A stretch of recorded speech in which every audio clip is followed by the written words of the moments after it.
AS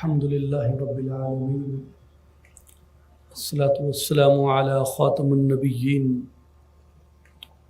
وعلی آلہ وصحبہ اجمعین، اما بعد فاعوذ باللہ من الشیطان الرجیم، بسم اللہ الرحمن الرحیم۔ وقالوا حسبنا اللہ سیؤتینا اللہ من فضلہ ورسولہ۔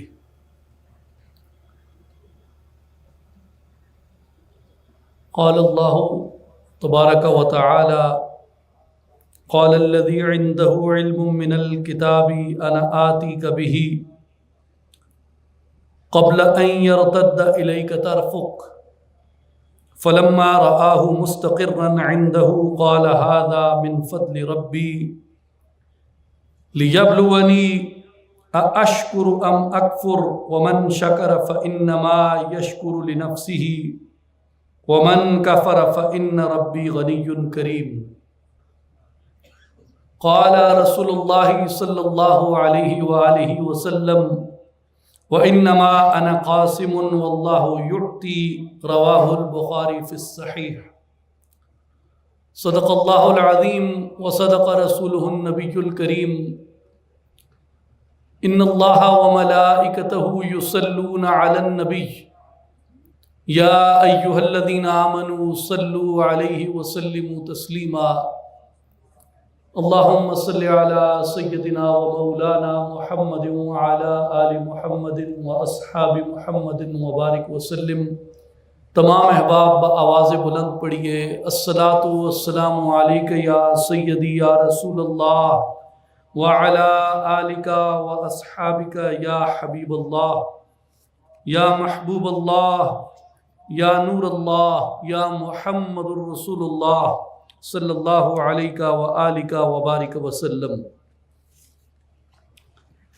قابل احترام معزز و محترم بزرگوں، بھائیوں، ساتھیوں، السلام علیکم ورحمۃ اللہ وبرکاتہ۔ ناچیز آپ تمام تشریف لانے والے معزز و محترم مہمانان گرامی کو، بزرگوں کو، بھائیوں کو، ساتھیوں کو، جانشین سلطان الفقر سرپرست اعلیٰ اصلاحی جماعت و عالمی تنظیم العارفین حضور حضرت سلطان محمد علی صاحب اور تمام کارکنان اصلاحی جماعت و عالمی تنظیم العارفین کی جانب سے آج کی اس تقریب میں خوش آمدید کہتا ہے، آپ کا خیر مقدم کرتا ہے، اور دعا گو ہوں کہ اللہ کریم آپ کا یہاں پہ تشریف لانا، خیر کے مقصد سے جمع ہونا اپنی بارگاہ میں قبول فرمائے، اور اسے ہم سب کے لیے ذریعہ خیر بنائے، ذریعہ رحمت بنائے اور ذریعہ فضل و کرم بنائے۔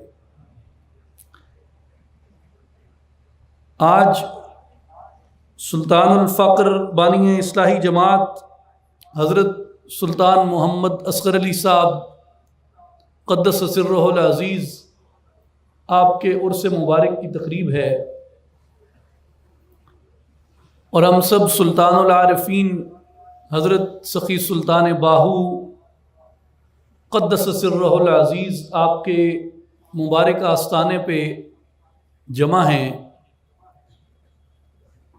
اور اس محفل کی آج کے تقریب کے عنوان کی مناسبت سے ناچیز آپ سے چند چیزیں اولیاء کاملین کے، ان کے علم کے متعلق اور ان سے صادر ہونے والی بعض خوارق اور کرامات کے متعلق کچھ عرض کرے گا، لیکن جس اصول پہ ناچیز عرض کرے گا وہ اہل علم کے لیے، صاحبان مطالعہ کے لیے، جاننے والوں کے لیے نیا نہیں ہے، لیکن عامت الناس میں اس پہلو سے جاننے کی بہت تشنگی بھی ہے، اور اپنے نوجوان بھائیوں سے، اپنی آئندہ نسل سے جب ملاقات ہوتی ہے، ان کے جب سوال سنتے ہیں، ان سے جب مکالمہ کرتے ہیں، تو یہ محسوس ہوتا ہے کہ وہ باتیں جو بہت مرتبہ کی جاتی ہیں انہیں بارے دیگر یاد کروانے کی اور دین کے اصول سے اسے بتانے اور سمجھانے کی ضرورت ہے۔ قرآن مجید دین کی اصل ہے اور بنیاد ہے، اس کے بعد سنت رسول صلی اللہ علیہ وآلہ وسلم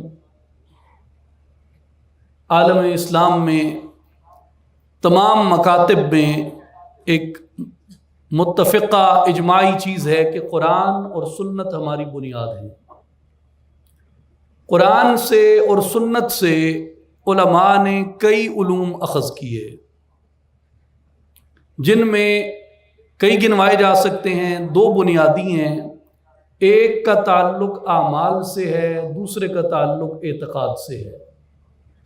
جس کا تعلق اعمال سے ہے اسے علم فقہ کہتے ہیں۔ ہاں بھائی تم فقی کیڑی فقت ہیں، کہ حنفی ہیں، شافی ہیں، حنبلی ہیں، مالکی ہیں، اہل تشیع ہیں، کیڑی فقت ہیں؟ یہ علم فقہ ہمارے اعمال سے اور معاملات سے ڈیل کرتا ہے۔ دوسرا علم جو علماء نے اخذ کیا کتاب سے اور سنت سے، وہ علم ہے اعتقاد کا، جسے علم العقیدہ کہتے ہیں، علم عقیدہ کہتے ہیں۔ جو علم فقہ ہے، جس میں معاملات ہیں اور اعمال ہیں، اسے علماء نے علم الفروع کہا کہ یہ فروعات کا علم ہے، اور جو علم العقیدہ ہے اسے علماء نے علم الاصول کہا کہ یہ اصل علم ہے۔ اگر بندہ اعتقادی طور پہ پختہ نہ ہو اور اعتقاد میں غلطی کرتا ہو تو وہ اپنے اعمال میں اور معاملات میں جتنا بھی کامل ہو جائے، ایمان میں کامل نہیں ہو سکتا علماء کے اور ائمہ کے نزدیک، اس لیے کہ اصل علم علم الاصول ہے، جو علم اعتقاد ہے، علم العقیدہ ہے۔ عقیدے میں جس طرح حدیث میں علماء ہیں، یعنی ان کا علم کئی جہتوں میں پھیلا ہوا ہے، لیکن ان کا بنیادی حوالہ علم الحدیث ہے۔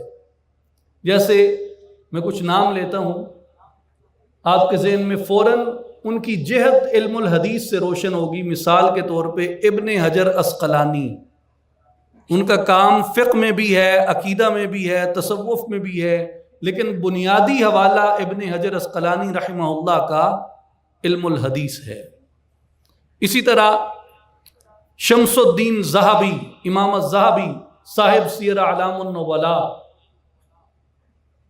ان کا کام کئی جہات میں ہے، لیکن ان کی جیسے ہی نام آتا ہے اہل علم میں، ان کا بنیادی حوالہ علم حدیث ہے۔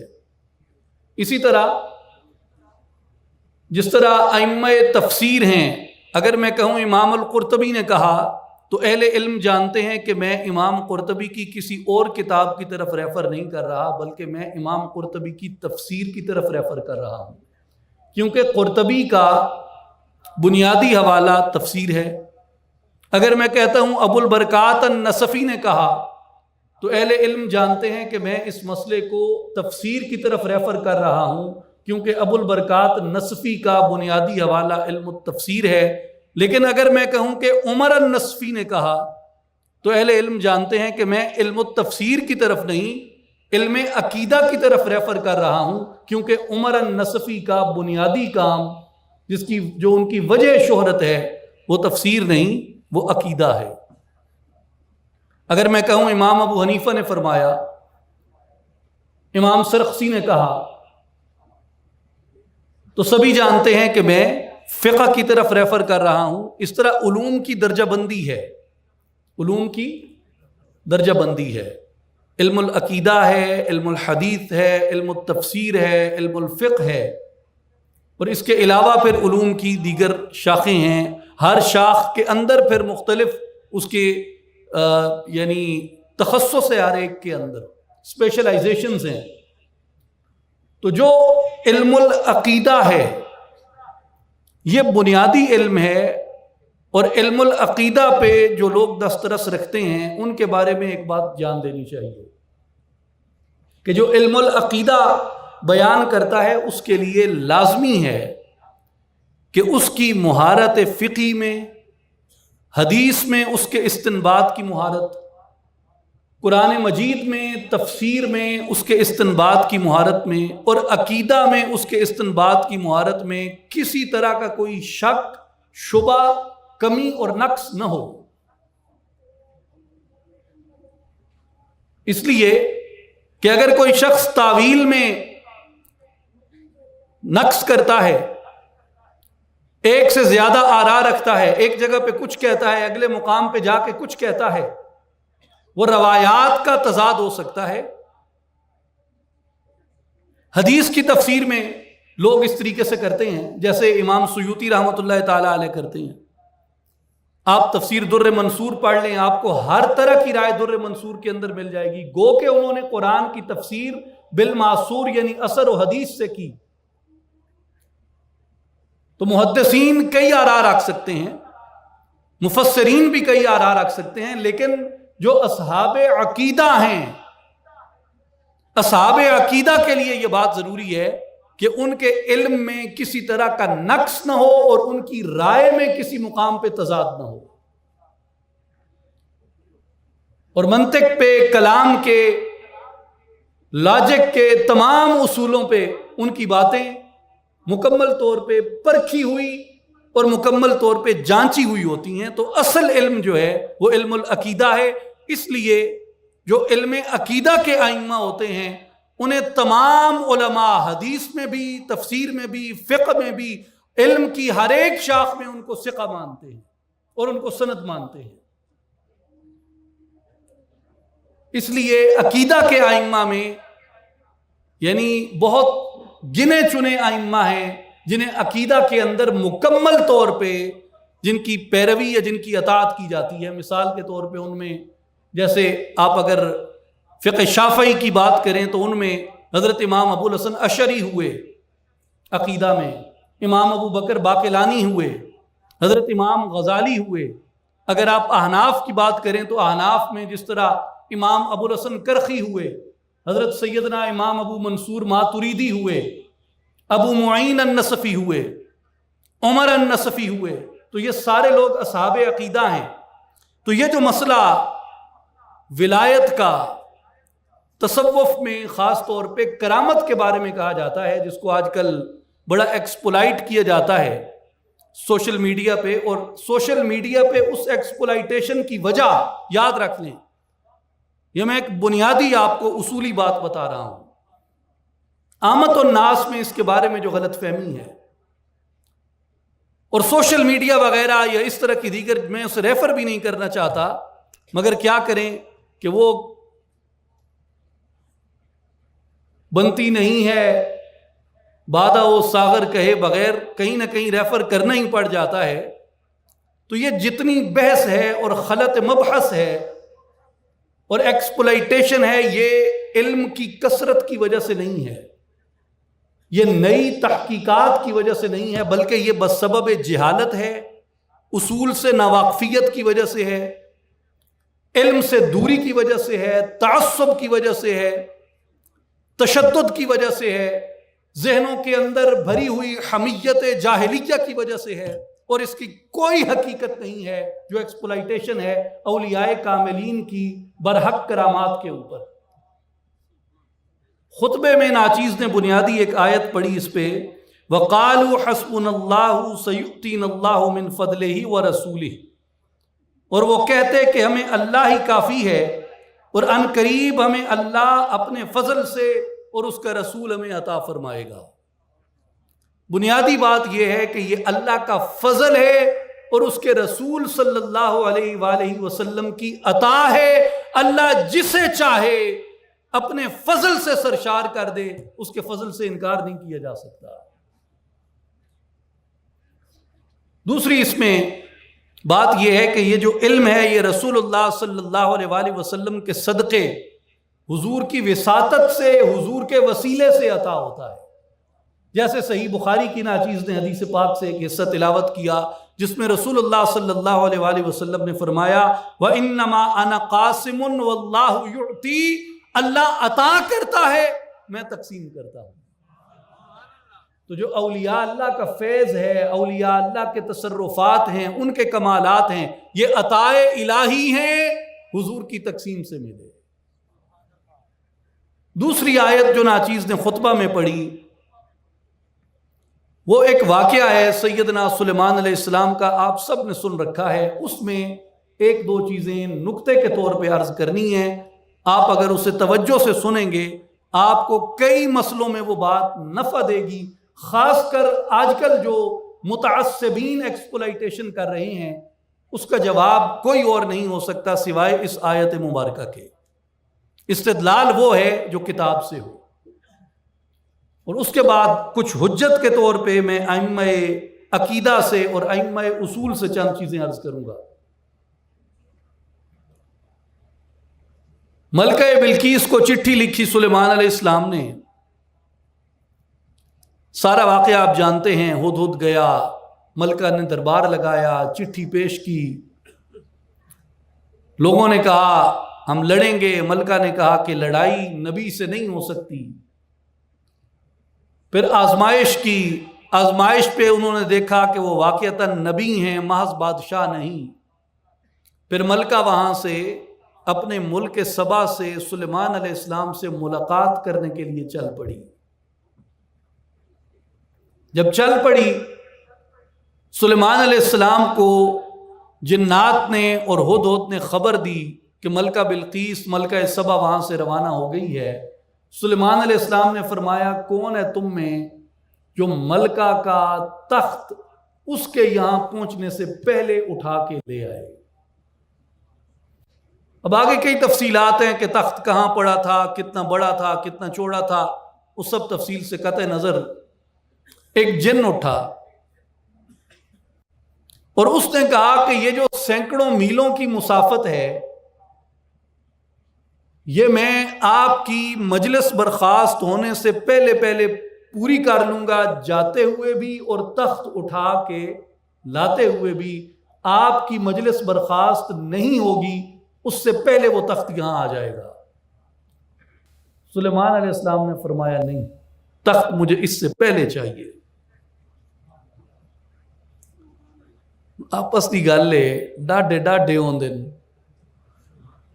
وہ بیچارہ لئی آندا تے کوئی بھی دیر تے کوئی نہ آئی۔ سلیمان علیہ السلام نے فرمایا نہیں، یہ بڑی دیر ہے،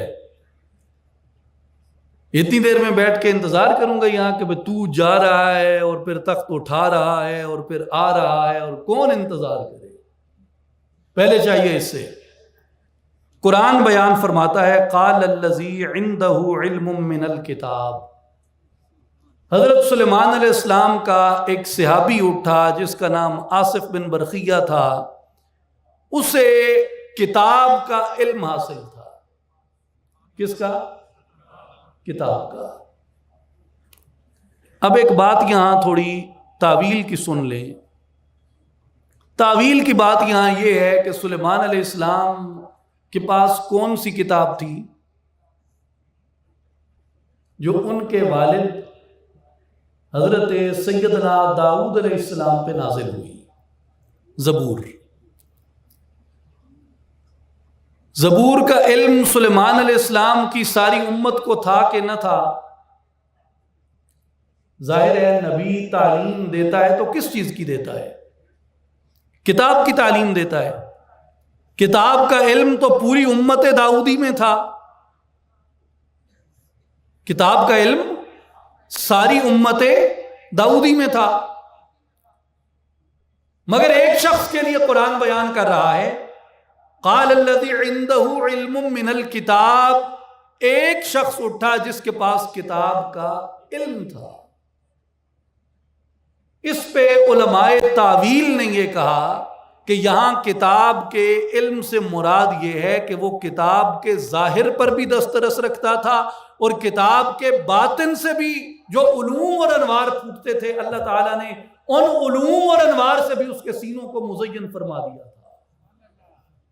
اس نے کیا کہا؟ اس نے کہا انا آتی کبھی قبل ان یرتد الیک طرفک، سلیمان علیہ السلام میں وہ تخت لے کے آتا ہوں آپ کی پلک جھپکنے سے پہلے۔ فرمایا لاؤ۔ سلیمان علیہ السلام نے، اب اندازہ لگائیں آپ، ایک تجربے کے طور پہ اپنی آنکھیں ساکن کریں، جھپکنی نہیں ہے، کھلی رکھیں، جھپکنی نہیں ہے آپ نے، اب جھپکیں۔ کتنی دیر لگی ہے؟ وہ دیر لگی ہے؟ اب اتنی مسافت، اتنا بھاری تخت، پلک جھپکی اور تخت سلیمان علیہ السلام کے دربار میں پہنچا دیا۔ یہ قرآن ہے، سورہ نمل۔ فلما رآہ مستقرا عندہ، سلیمان علیہ السلام نے پلک جھپکی تو دیکھا تخت ان کے پاس پڑا تھا، تخت ان کے پاس پڑا تھا۔ سلیمان علیہ السلام نے فرمایا نہیں، یہ میرے رب کے فضل میں سے ہے۔ یہ کیوں کہا سلیمان علیہ السلام نے یہ جملہ؟ اس پہ ذرا غور کریں۔ پہلی بات یہ ہے کہ سلیمان علیہ السلام سے یہ معجزہ رونما نہیں ہوا، یہ معجزہ کرامت ہے جو سلیمان علیہ السلام کا معجزہ نہیں، یہ کرامت ہے سلیمان علیہ السلام کے صحابی کی، آصف ابن برقیہ کی۔ رب کے فضل کی طرف ریفر اس لیے کیا کہ مولا میں تیرا بندہ، میں تیرا بندہ، میں تیرا عبد، مجھے تو نے چنا نبوت کے لیے، مجھے تو نے بادشاہی عطا کی، مجھے تو نے قوت عطا کی، میں ایک عبد ہوں، میں بندہ ہوں، تو نے چنا تو یہ سارے کمالات دیے اور میری اتباع میں، میری اطاعت میں اتنی برکت رکھ دی ہے کہ جو میری اطاعت اختیار کرتا ہے ان کے اندر بھی ایسے تصرفات پیدا تو کر دیتا ہے۔ میرے مولا یہ مجھ پہ تیرا فضل ہے کہ میری اطاعت کی برکت سے اس شخص سے یہ کارنامہ سر انجام ہو گیا، اس لیے اسے فضل کہا اللہ کا۔ اس لیے بنیادی بات اس سے یہ معلوم ہوئی کہ جو بھی ولی ہے، اب یہ آصف بن برقیہ ولی تھا جو لایا، یہ ولی تھا، حضرت سلیمان علیہ السلام کا صحابی تھا۔ اب بنیادی بات اس سے یہ معلوم ہوئی کہ ولی وہ ہوتا ہے، ولی وہ ہوتا ہے جو اطاعت پیغمبر میں کامل ہو۔ ولایت اسے ملتی ہے جو اپنے نبی کا مطیع ہو۔ جیسے معتزلہ نے اعتراض کیا، معتزلہ نے کہا کہ اگر کرامت کو مانو گے تو اس سے نبوت کی برابری ہو جائے گی۔ کیوں؟ کہ نبی کو معجزہ ملا، ولی کو کرامت ملی، تو کرامت اور معجزے میں فرق ختم ہو جاتا ہے، لہٰذا ضروری ہے کہ ولی کی کرامت کا انکار کیا جائے۔ علماء اہل السنہ نے اس کو یہ جواب دیا، علماء حق نے اس کو یہ جواب دیا معتزلی علماء کو۔ انہوں نے کہا کہ معتزلہ جاہل ہیں، اس لیے کہ نبی مطاع ہے، اس کو معجزہ ملا۔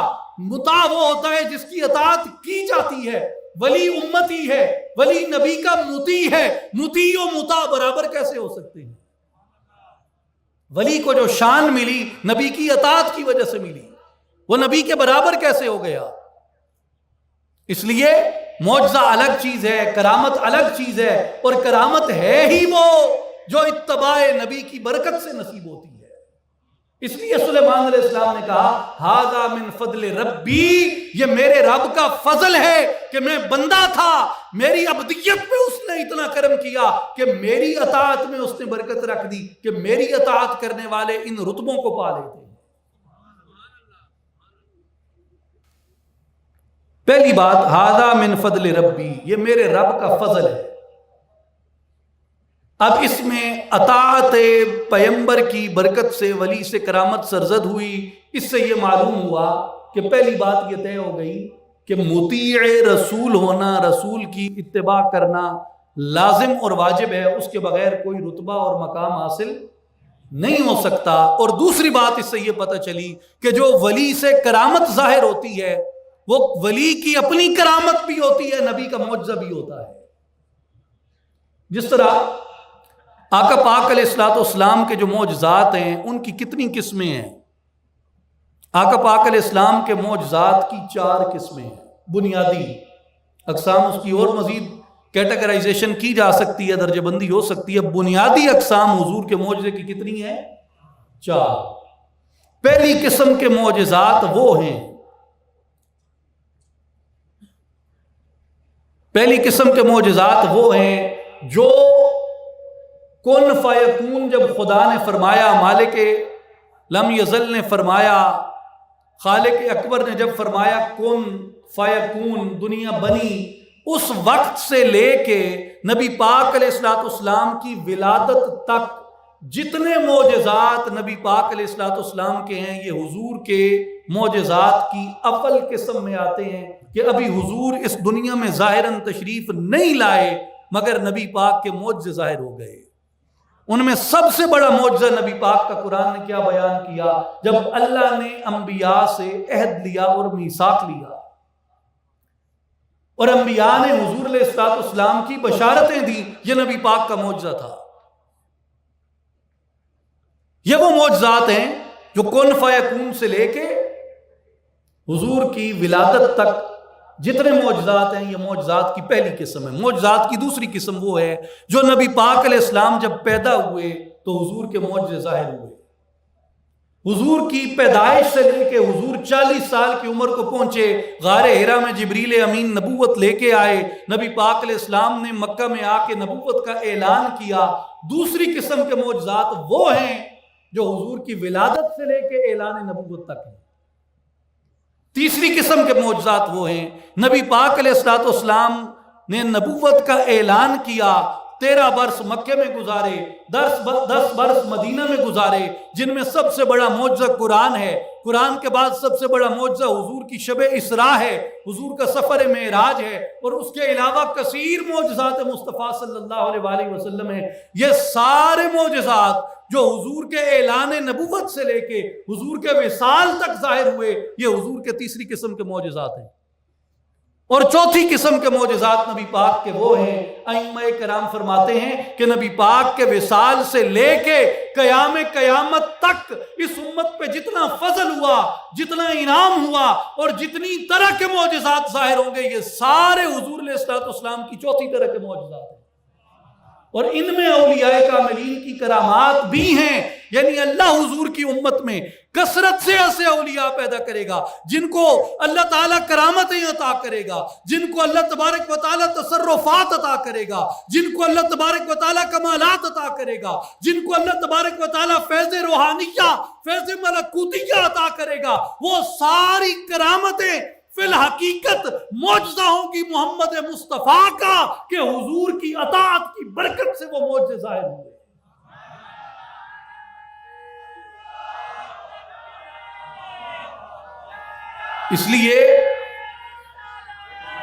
اس لیے جو کرامات اولیاء ہیں، اس لیے جو کرامات اولیاء ہیں، وہ کرامات اولیاء بعد میں ہیں، حضور کے معجزہ پہلے ہیں۔ وہ کرامت بعد میں بنتے ہیں، حضور کا معجزہ پہلے بنتے ہیں۔ کیوں؟ کہ وہ ولی کو نصیب ہی حضور کی اطاعت کی وجہ سے ہوتے ہیں۔ اس لیے فرمایا ھذا من فضل ربی، یہ میرے رب کا فضل ہے کہ اس نے میری اطاعت و اتباع میں یہ برکت رکھ دی۔ اگلی بات سنیں، سورہ نمل، لیبلونی،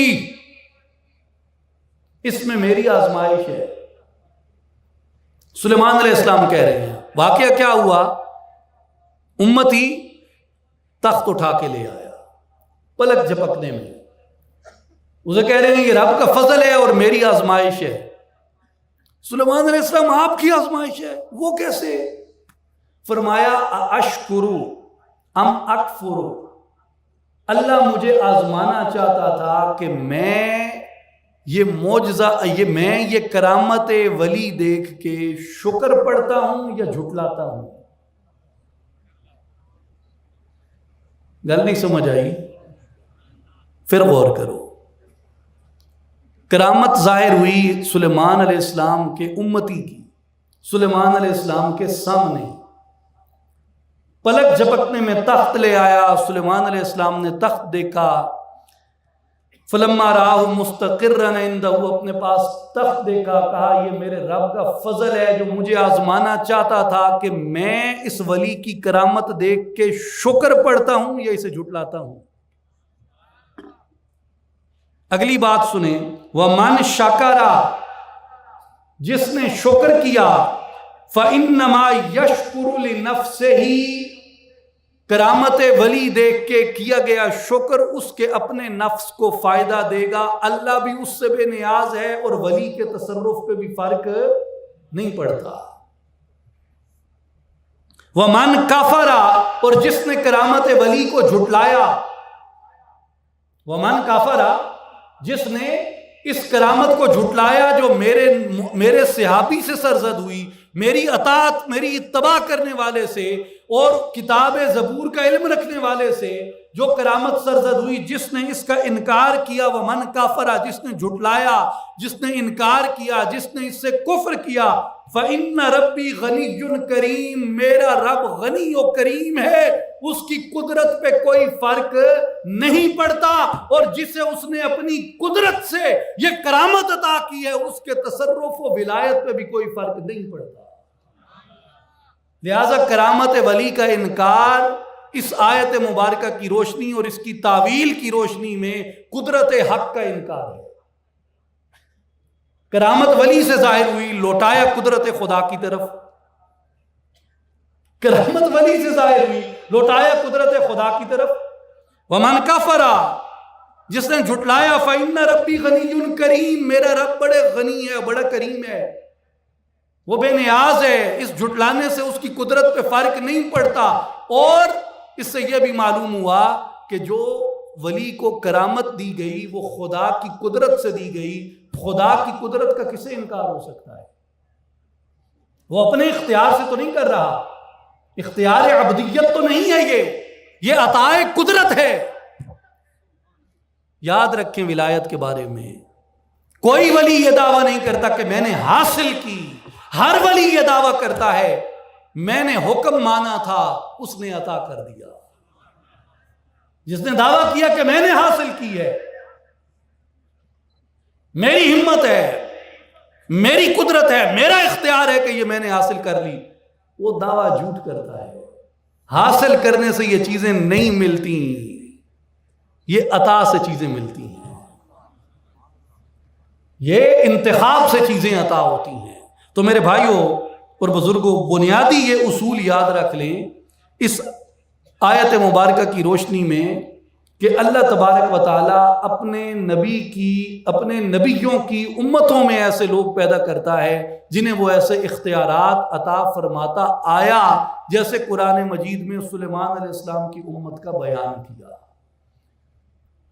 دوسرا وہ ایک موضوع بالکل الگ ہے، اس کو میں اس وقت چھیڑتا نہیں، لیکن اس کا ایک اصول میں آپ کو یہ بتا دیتا ہوں کہ شرف امت محمدیہ یہ ایک مستقل عنوان ہے، محدثین کے نزدیک بھی اور دیگر مختلف ائمہ کے نزدیک بھی، سب پوری امت کا کوئی ایک فرقہ بھی ایسا نہیں جسے اس بات سے انکار ہو کہ سب نبی افضل ہیں، مگر سب نبیوں پہ افضلیت اللہ نے محمد مصطفیٰ کو عطا کی۔ جس طرح حضور تمام انبیاء سے افضل ہیں، اسی طرح سب امتوں کے اوپر اللہ نے حضور علیہ الصلوۃ والسلام کی امت کو فضیلت و شرف عطا کی۔ تو اگر دیگر امتوں کے اندر اولیاء پیدا ہو سکتے ہیں جن کو کتاب کا علم ایسا نفع عطا کر دے کہ وہ دور پڑے ہوئے تخت کو بھی اٹھا کے لانے پہ قادر ہو سکتے ہیں، تو شرف امت محمدیہ میں یہ بات شامل ہے کہ حضور کی امت میں بھی ایسے اولیاء کا اثبات کیا جائے۔ آپ سبھی اہل علم میں آپ جانتے ہیں عقیدے کا اولین امام کون ہے؟ جس نے علم العقیدہ کو باضابطہ سب سے پہلے اصول کے ساتھ متعارف کروایا۔ متعدد ائمہ کرام آئے ہیں، کوئی شک نہیں، عقیدے کی وضاحت بھی سب نے کی، دیگر معاملات بھی سب نے کیے، لیکن جس نے سب سے پہلے ٹیکسٹ لکھا عقیدہ کا، پہلا ٹیکسٹ عقیدہ پہ جس نے لکھا جامع مبسوط، وہ سیدنا امام احمد ابن حنبل رضی اللہ تعالیٰ عنہ ہے۔ اس کے بعد عقیدے کے 3 بڑے امام ہیں جو ہم زمانہ ہیں سارے، سب کا وصال کسی کا 332 ہجری میں، کسی کا 333 ہجری میں، کسی کا 334 ہجری میں برابر آئے ہیں۔ 3 امام ہیں، 2 حنفی ہیں، ایک کا نام امام ابو جعفر الطحاوی ہے، دوسرے کا نام امام ابو منصور ماتریدی ہے۔ دوسرے امام جو شافعی ہیں، جنہیں فقہ شافعی نے، فقہ مالکی نے متفقہ طور پہ اپنا امام عقیدہ قبول کیا، وہ سیدنا امام ابو الحسن اشعری رحمۃ اللہ علیہ ہیں جو بغداد میں تھے۔ امام طحاوی مصر میں تھے، امام اشعری بغداد میں تھے، اور ابو منصور ماتریدی سمرقند میں تھے۔ ہم جتنے ہیں ہمیں معلوم نہیں ہے، ظاہر ہے یہ عوام کی باتیں نہیں ہوتی ہیں، علماء بھی انہیں بیان نہیں کرتے، اتنا مشکل باتیں ہوتی ہیں، لیکن دنیا میں جہاں بھی آپ کو حنفی ملے گا، جو بھی حنفی ملے گا، وہ فقہ میں حنفی ہے، عقیدے میں ماتریدی ہے، کہ وہ عقیدے میں اتباع کرتا ہے، عقیدے میں وہ عقیدے میں تقلید نہیں ہوتی، لیکن عقیدے میں پیروی کی جاتی ہے۔ تقلید صرف فقہ میں ہے، لیکن عقیدے میں وہ پیروی کرتا ہے امام ابو حنیفہ کی۔ جتنے بھی حنفی ہیں دنیا میں، وہ بنیادی طور پہ عقیدے میں پیرو ہیں ابو منصور ماتریدی کے، اور دنیا میں جتنے شافعی ہیں اور جتنے مالکی ہیں، وہ دونوں عقیدے میں پیرو ہیں امام ابو الحسن اشعری کے۔ یا آپ سارا نارتھ افریقہ پھر لیں، مالکی ہیں زیادہ تر، یہ سارے عقیدے میں اشعری ہیں۔ ابھی میں چند دن پہلے انڈونیشیا میں تھا، فقہ شافعی ہے، عقیدہ اشعری ہے۔ دنیا میں جتنے مالکی ممالک ہیں، مالکی ممالک سارے فقہ میں مالکی ہیں، عقیدے میں اشعری ہیں، لیکن جو حنبلی ہیں، حنبلی عقیدہ میں بھی حنبلی ہیں اور فقہ میں بھی حنبلی ہیں۔ اس کی وجہ یہ ہے کہ امام احمد ابن حنبل جو ان تینوں اماموں طحاوی، اشعری، ماتریدی سے پہلے ہوئے، عقیدہ کا سب سے پہلا باضابطہ ٹیکسٹ امام احمد ابن حنبل رضی اللہ تعالیٰ عنہ نے لکھا۔ عقیدے میں اصول کے اعتبار سے اگر آپ اس کے ایک کرونولوجیکل آرڈر بنائیں تو اس میں پہلے امام احمد ابن حنبل رضی اللہ تعالیٰ عنہ۔ اب کرامات اولیاء پہ یہ ممکن ہے یا نہیں؟ اولیاء کی کرامت ہو سکتی ہے یا نہیں؟ اس کا شرعی جواز کیا ہے؟ ایسا کہنے والا کون ہے؟ اس کا انکار کرنے والا کون ہے؟ پہلے عقیدہ سن لیں، عقیدے کے پہلے امام احمد ابن حنبل کا العقیدہ، روایت ابو بکر الخلال، امام احمد ابن حنبل رضی اللہ تعالیٰ عنہ کے بارے میں ابو بکر الخلال بیان فرماتے ہیں، وَكَانَ يَذْهَبُ إِلَى جَوَازِ الْكَرَامَاتِ لِلْأَوْلِيَاءِ۔ امام احمد ابن حنبل اولیاء اللہ کی کرامات کے جواز کو ثابت کرتے تھے۔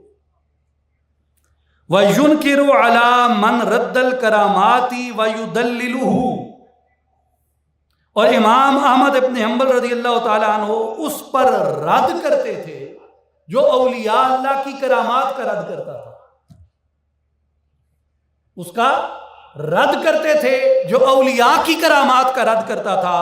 وَيُدَلِّلُهُ، اور جو اولیاء کی کرامات کا انکار کرتا، امام احمد ابن حنبل عقیدے کے امام اول، وہ فرماتے ہیں کہ ایسا شخص گمراہ ہے، اس کا اعتقاد ہی درست نہیں جو اولیاء کی کرامت کا انکار کرے۔ اس لیے میرے بھائی اور بزرگوں، یہ ائمہ اصول کا، ائمہ عقیدہ کا عقیدہ اور میں برہان بیان کر رہا ہوں۔ اس کے بعد آئیے امام السفارینی کی کتاب لوامع الانوار البہیہ والسواطع الاسرار الاثریہ لشرح الدرۃ المضیہ فی عقد الفرقۃ المردیہ، اس میں قال ابن حمدانی فی نہایت المبتدئین وکرامۃ الاولیاء حق، ابن حمدان نے نہایت المبتدئین میں کہا کہ اولیاء اللہ کی کرامات برحق ہیں۔ وَأَنْكَرَ الْإِمَامُ أَحْمَدُ رضی اللہ تعالی عنہ عَلَى مَنْ أَنْكَرَهَا وَدَلَّ لَهُ، اور انہوں نے کہا امام احمد ابن حنبل کا بھی عقیدہ یہی ہے، یہ حنبلی امام بیان کر رہے ہیں، امام احمد ابن حنبل کا بھی عقیدہ یہی ہے، اس کا انکار کیا جس نے کرامت کا انکار کیا، اور جس نے کرامت کا انکار کیا فرمایا وہ بلا شک و شبہ ایسا شخص گمراہ ہے جو اولیاء اللہ کی کرامت کا انکار کرتا ہے، اس لیے کہ کرامت ثابت ہے اللہ تبارک و تعالیٰ کی کتاب سے کہ اللہ تعالیٰ اولیاء کو ایسی کرامات اور ایسے معجزات عطا فرماتا ہے۔ فقہ حنبلی کے ایک اور عظیم امام، یہ نام آپ کو بھی یاد رہے گا اور یہ نام سننے والوں کو بھی یاد رہے گا، تقی الدین ابو العباس ابن تیمیہ الحنبلی الدمشقی علیہ الرحمۃ الرحمن، شیخ الاسلام ابن تیمیہ اپنی کتاب الفرقان بین الاولیاء الرحمن و اولیاء الشیطان، اولیاء برحق اور جہلاء کے فرق کے اوپر ابن تیمیہ شیخ الاسلام علیہ الرحمہ نے ایک مبسوط کتاب لکھی، رسالہ ہے ان کا۔ اس میں ابن تیمیہ فرماتے ہیں من المعقول الشرعی فاولیاء اللہ المتقدون بمحمد صلی اللہ علیہ وآلہ وسلم فیفعلون ما امر بہ، وہ فرماتے ہیں کہ معقول شرعی میں سے، یعنی شرعی دلائل میں سے یہ ہے کہ پس اولیاء اللہ حضرت محمد مصطفیٰ صلی اللہ علیہ وآلہ وسلم کی اقتداء کرنے والے ہیں، فَيَفْعَلُونَ مَا أَمَرَ بِهِ، اور اولیاء اللہ وہی کرتے ہیں جو رسول اللہ صلی اللہ علیہ وآلہ وسلم کا حکم ہو، وَيَنْتَهُونَ عَمَّا عَنْهُ زَجَرْ، اور اس سے رک جاتے ہیں جس سے رسول اللہ صلی اللہ علیہ وآلہ وسلم نے روکا ہو، وَيَقْتَدُونَ بِهِ فِي مَا بَيَّنَ لَهُمْ أَن يَتَّبِعُوهُ فِيهِ، اور اس کی اتباع کرتے ہیں جس کو نبی پاک علیہ السلام نے بیان فرمایا ہو۔ آگے سنیں، فَيُؤَيِّدُهُمْ بِمَلَائِكَتِهِ وَرُوحٍ مِّنْهُ، اللہ تبارک و تعالیٰ ان اولیاء کی جو نبی کی اقتداء کرتے ہیں، جیسے آصف بن برقیہ سلیمان علیہ السلام کی اقتداء کرتا تھا، ایسے ہی وہ اولیاء جو رسول اللہ کی اقتداء کرتے ہیں۔ امام ابن تیمیہ نے یہ کہا، انہوں نے کہا کہ وہ لوگ ایسے ہیں فَيُعَيِّدُهُمْ بِمَلَائِكَتِهِ وَرُوحٍ مِّنْهُ، اللہ تبارک و تعالیٰ ان لوگوں کی ملائکہ کے ذریعے بھی مدد کرتا ہے، روح القدس کے ذریعے بھی مدد کرتا ہے۔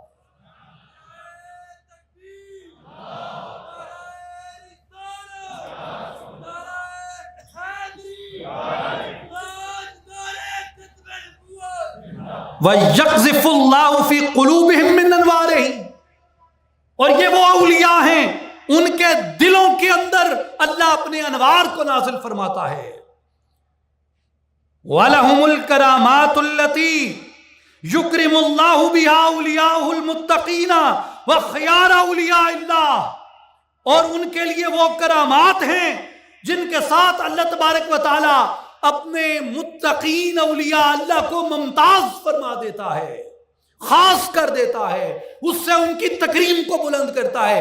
ابن تیمیہ فرماتے ہیں کہ وہ لوگ جو رسول اللہ کی اتباع کرتے ہیں، وہ لوگ جو رسول اللہ کی پیروی کرتے ہیں، شریعت کے اوامر، شریعت کی نواہی پہ چلتے ہیں، حضور کی اتباع، حضور کی پیروی کی برکت سے ان کے اندر یہ کمال اللہ کی طرف سے عطا ہو جاتا ہے کہ اللہ اپنے ملائکہ سے ان کی مدد کرتا ہے، روح القدس کے ذریعے ان کی مدد کرتا ہے، ان کے دلوں میں اپنے انوار نازل کرتا ہے اور انہیں وہ کرامتیں عطا کر دیتا ہے جو کرامتیں اللہ اپنے اولیاء کو عطا فرماتا ہے۔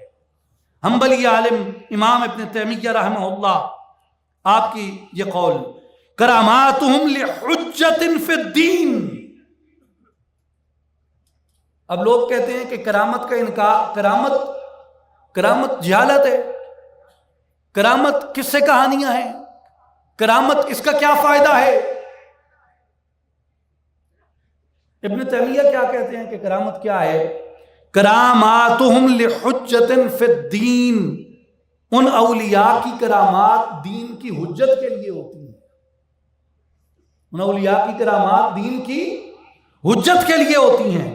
اولی حاجت بالمسلمین، اب یہاں کرامت کی دوسری قسم بیان کر دی۔ پہلی قسم کیا ہے؟ پہلی قسم وہ ہے جو دین کے لیے حجت بن جاتی ہے، اور دوسری قسم کیا ہے؟ فرمایا دوسری قسم وہ ہے جو مسلمانوں کی حاجت کے لیے ہوتی ہے۔ اللہ تبارک و تعالیٰ ان اولیاء کو دونوں طرح کی کرامات عطا کر دیتا ہے۔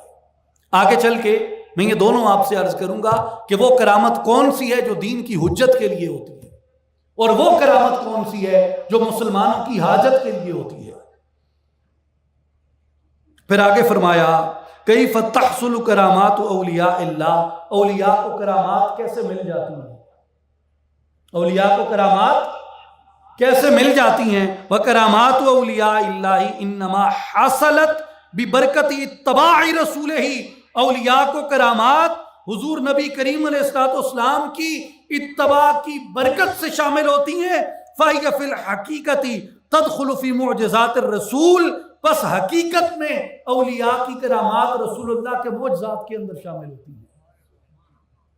یہ جو جدید ہماری عرب کی تحریک ہے جسے سلفی تحریک کہا جاتا ہے، یہ سلف کے سب سے بڑے امام مانے جاتے ہیں، امام ابن تیمیہ رحمۃ اللہ تعالی علیہ۔ یہ امام ابن تیمیہ رحمۃ اللہ علیہ بیان کرتے ہیں کہ اولیاء اللہ کی کرامات برحق ہیں، اور یہ کرامات دو انواع کی ہیں۔ ایک نوع وہ ہے جو دین کے لیے حجت ہوتی ہے، دوسری نوع وہ ہے جس میں مسلمانوں کے لیے حاجت ہوتی ہے، اور یہ فرمایا کہ یہ حضور علیہ السلام کی اتباع کی برکت سے ملتی ہے۔ اب رہی بات ان لوگوں کی جو رسول اللہ کی اتباع نہیں کرتے، مخالف شریعت ہیں، یا بدعات کرتے ہیں،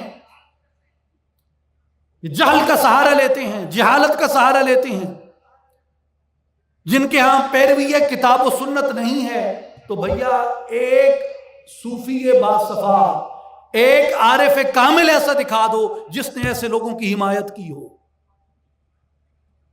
کوئی صوفی، کوئی عارف، کوئی ولی کامل ایسے لوگوں کی پیروی نہیں کرتا، ایسے لوگوں کی تائید نہیں کرتا، ایسے لوگوں کی تصدیق نہیں کرتا، ایسے لوگوں کی سند نہیں دیتا جو لوگ پیروی کتاب و سنت نہیں کرتے، جہالت کا سہارا لیتے ہیں، جاہلانہ رسومات اختیار کر لیتے ہیں۔ اب بنام تصوف کوئی کچھ کرتا رہے، اس کا دین سے کیا تعلق ہو سکتا ہے، اس کا تصوف سے کیا تعلق ہو سکتا ہے؟ اس لیے اولیاء محض ان لوگوں کی حمایت کرتے ہیں جیسے حضرت سلطان العارفین سلطان باہو رحمۃ اللہ تعالی علیہ کا طریق مبارک ہے، حضرت سیدنا شیخ احمد سرہندی رحمۃ اللہ تعالی علیہ کا طریق مبارک ہے، حضرت سیدنا شیخ شہاب الدین سہروردی کا طریق مبارک ہے، حضرت سیدنا شیخ عبد القادر گیلانی رحمۃ اللہ تعالی علیہ کا طریق مبارک ہے، شیخ امام ابو الحسن شاذلی رحمۃ اللہ علیہ کا طریق مبارک ہے۔ یہ وہ لوگ ہیں کہ یہ سارے علماء اور ائمہ جن کا میں ذکر کر رہا ہوں، یہ سارے ائمہ علماء کسی نہ کسی سلسلے کی پیروی کرتے تھے۔ آگے سنیں فقہ حنبلی کے اور موجودہ سلفی تحریک کے جو اکابر ائمہ میں شمار کیے جاتے ہیں، حضرت امام ابن قیم علیہ الرحمہ زاد المعاد کے اندر آپ فرماتے ہیں فضل فی فقہ ھذہ القصہ، فصل فی فقہ ھذہ القصہ، فصل اس قصے کی فقاہت کے بارے میں، ومنہا وقوع کرامات الاولیاء، اور اس میں سے ایک اولیاء اللہ کی کرامت کا واقع ہونا ہے۔ وَأَنَّهَا إِنَّمَا تَكُونُ لِحَاجَةٍ فِي الدِّينِ، اور بے شک وہ کرامات حاجت دین کے لیے ہوتی ہیں، او لمنفعۃ للاسلام والمسلمین، یا اسلام کی منفعت کے لیے ہوتی ہیں یا مسلمانوں کے نفع کے لیے ہوتی ہیں۔ ان میں دونوں باتیں موجود ہوں گی، دین کی حجت بھی بنے گی اور مسلمانوں کا نفع بھی ان کے اندر ہوگا۔ فَهَذِهِ هِيَ الْأَحْوَالُ الرَّحْمَانِيَّةُ، بس یہ سارے احوال رحمانیہ ہیں، یعنی اسے وسوسہ نہیں کہا جا سکتا، اسے وسوسہ نہیں کہا جا سکتا، اسے استدراج نہیں کہا جا سکتا، اسے شیطانی عملیات کا عمل دخل نہیں کہا جا سکتا۔ فَهَذِهِ هِيَ الْأَحْوَالُ الرَّحْمَانِيَّةُ، یہ احوال رحمانیہ ہوتے ہیں جو اللہ تعالیٰ اپنی رحمت کے ذریعے ان کو عطا فرماتا ہے۔ سببها متابعۃ الرسول، اس کا سبب رسول اللہ صلی اللہ علیہ وسلم کی اطاعت اور پیروی ہے۔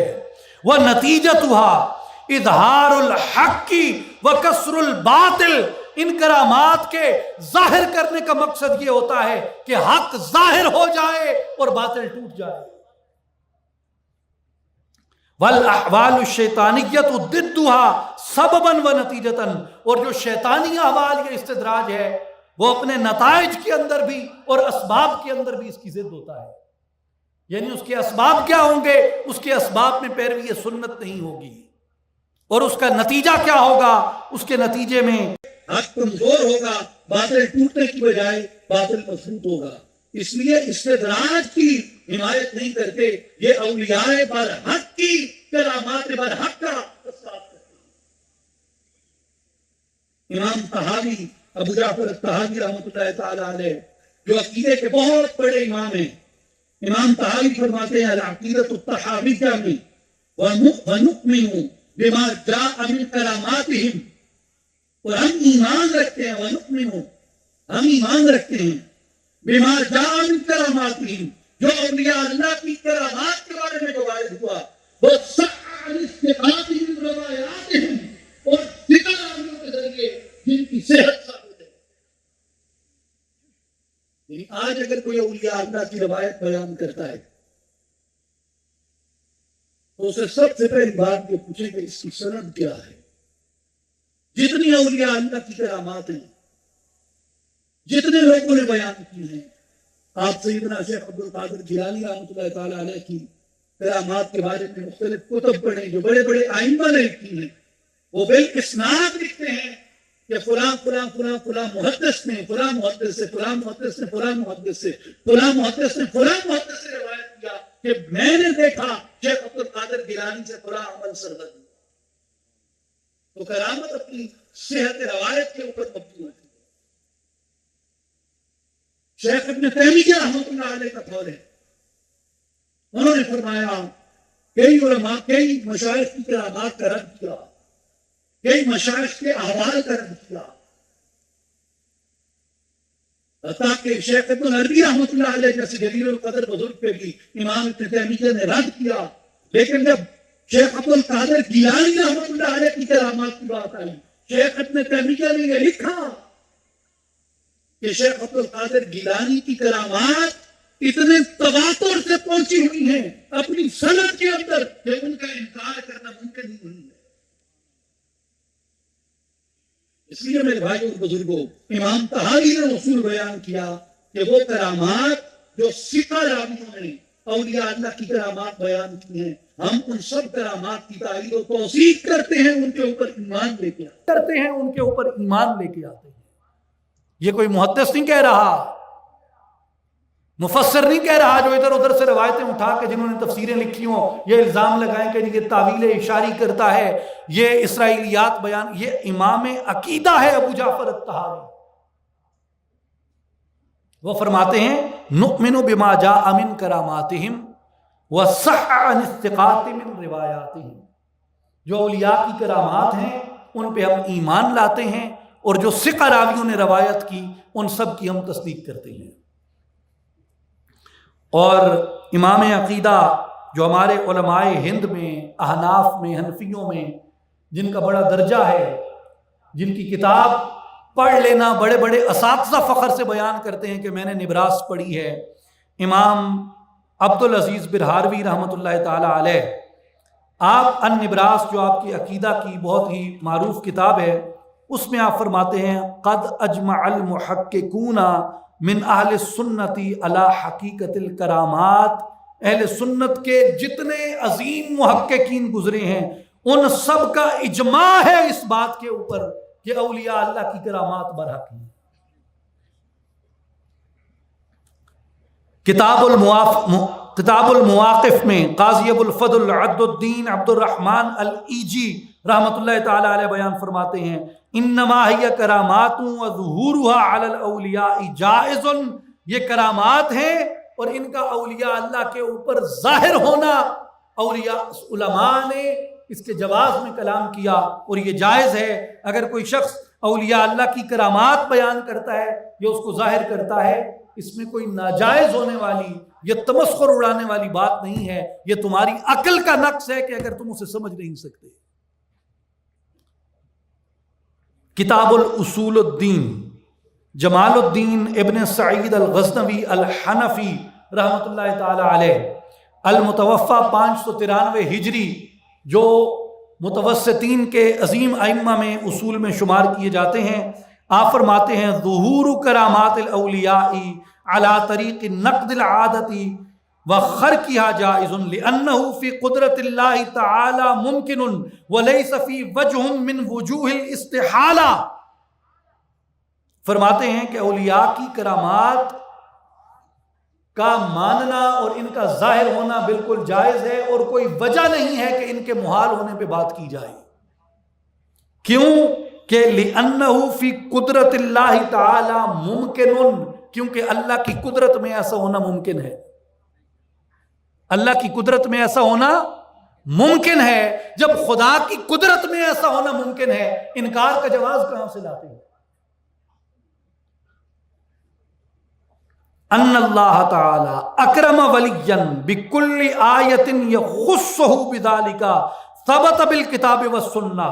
بے شک اللہ تعالیٰ نے اپنے ولی کو ہر نشانی کے ساتھ مکرم کیا جو اس ذات کے ساتھ خاص ہے، اور یہ بات کتاب و سنت سے ثابت ہے کہ اللہ تبارک و تعالیٰ نے اولیاء کی جو کرامات اپنی کتاب میں بیان فرمائیں، وہ میں آگے چل کے اس پہ مزید آپ سے چند واقعات قرآن مجید میں جو اولیاء کی کرامات بیان ہوئی.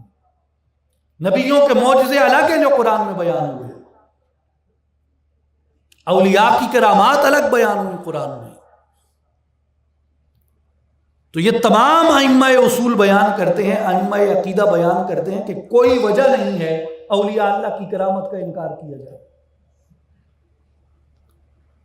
کتاب الاعتقاد امام ابو بکر البیہقی رحمۃ اللہ تعالی علیہ، آپ فرماتے ہیں وقد ظہر علی اصحابہ فی زمانہ وبعد وفاتہ. حضور نبی کریم علیہ الصلوۃ والسلام کے صحابہ سے کرامات کا ظہور ہوا.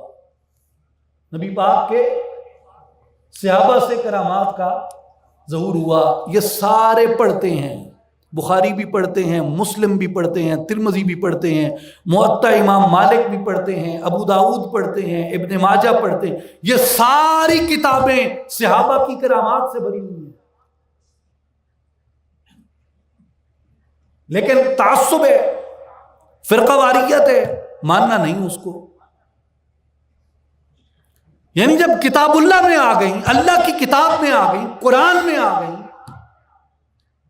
مگر پھر بھی انکار ہے، یہ نہیں ہو سکتا. احادیث صحیحہ میں آئیں، بخاری میں، مسلم میں، ترمذی میں، موطا میں، بھائی اور کیا مانگتے ہو؟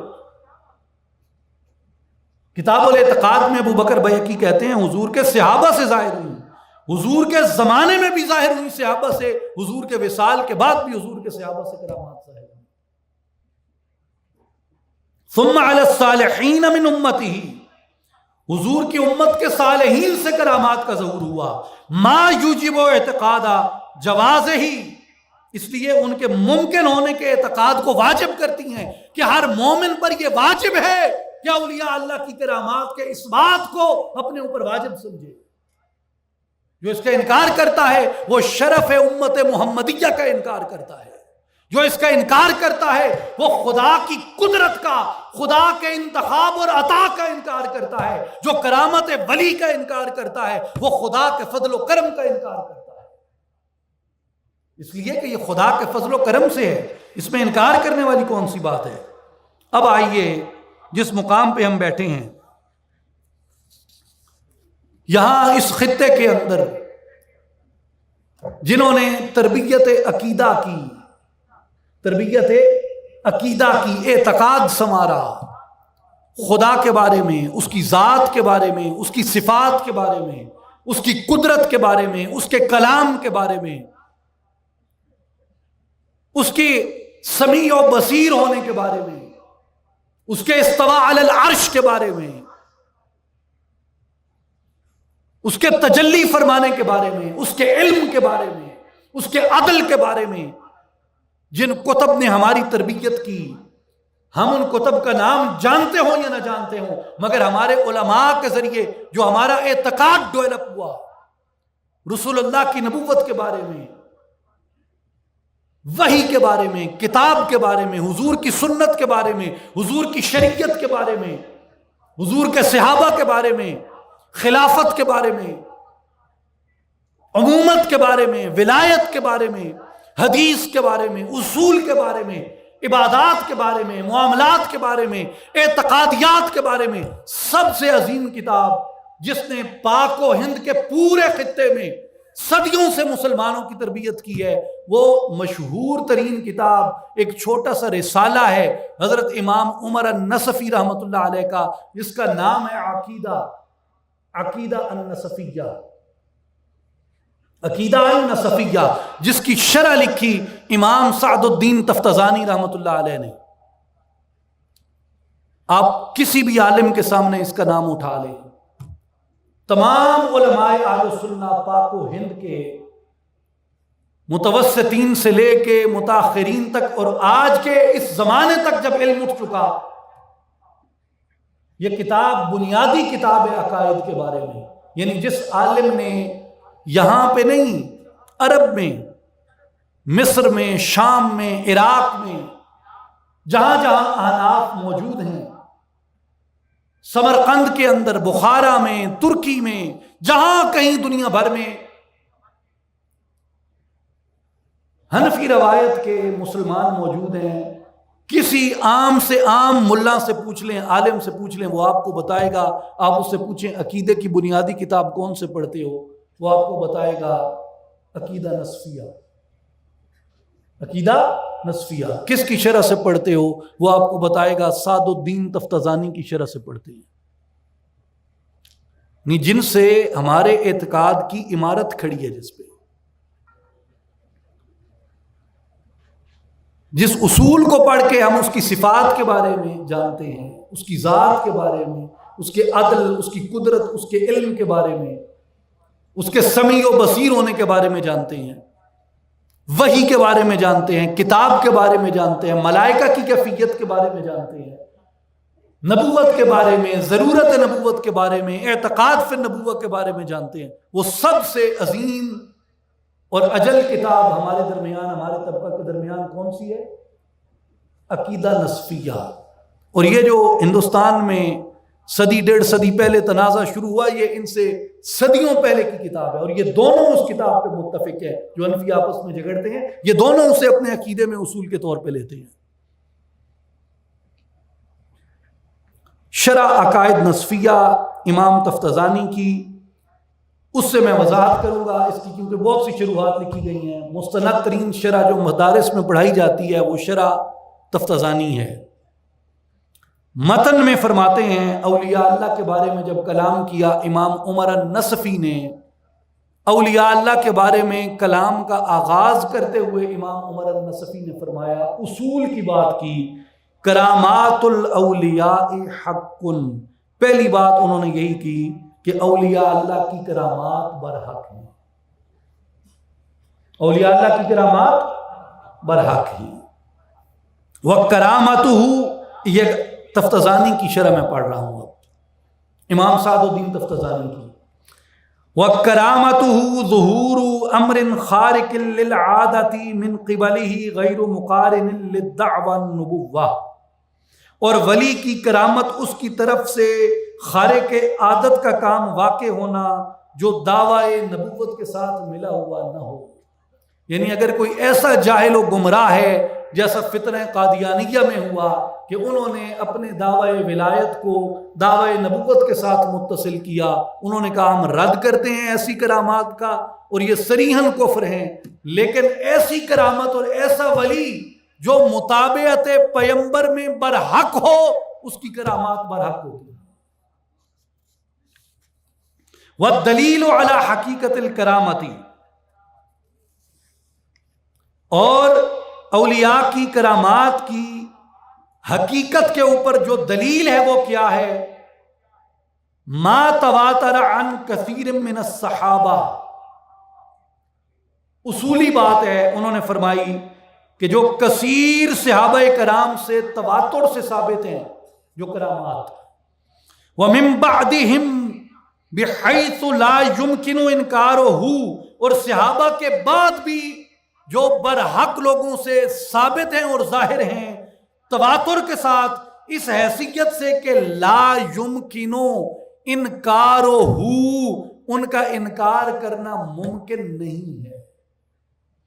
وَإِنْ كَانَتِ التَّفَاصِيلُ أَحَادًا، اگرچہ ان کی تفصیلات خبر واحد سے ثابت ہیں، وَأَيْضًا الْكِتَابُ نَاطِقٌ بِظُهُورِهَا من مریم ومن صاحب سلیمان علیہ السلام، اس طرح کہ اللہ کی کتاب ان کی تصدیق کرتی ہے جیسے سلیمان علیہ السلام کے صحابی کی کرامت تھی، یا جیسے ولیہ حضرت سیدہ مریم کی کرامات کا قرآن مجید اس بات کرتا ہے۔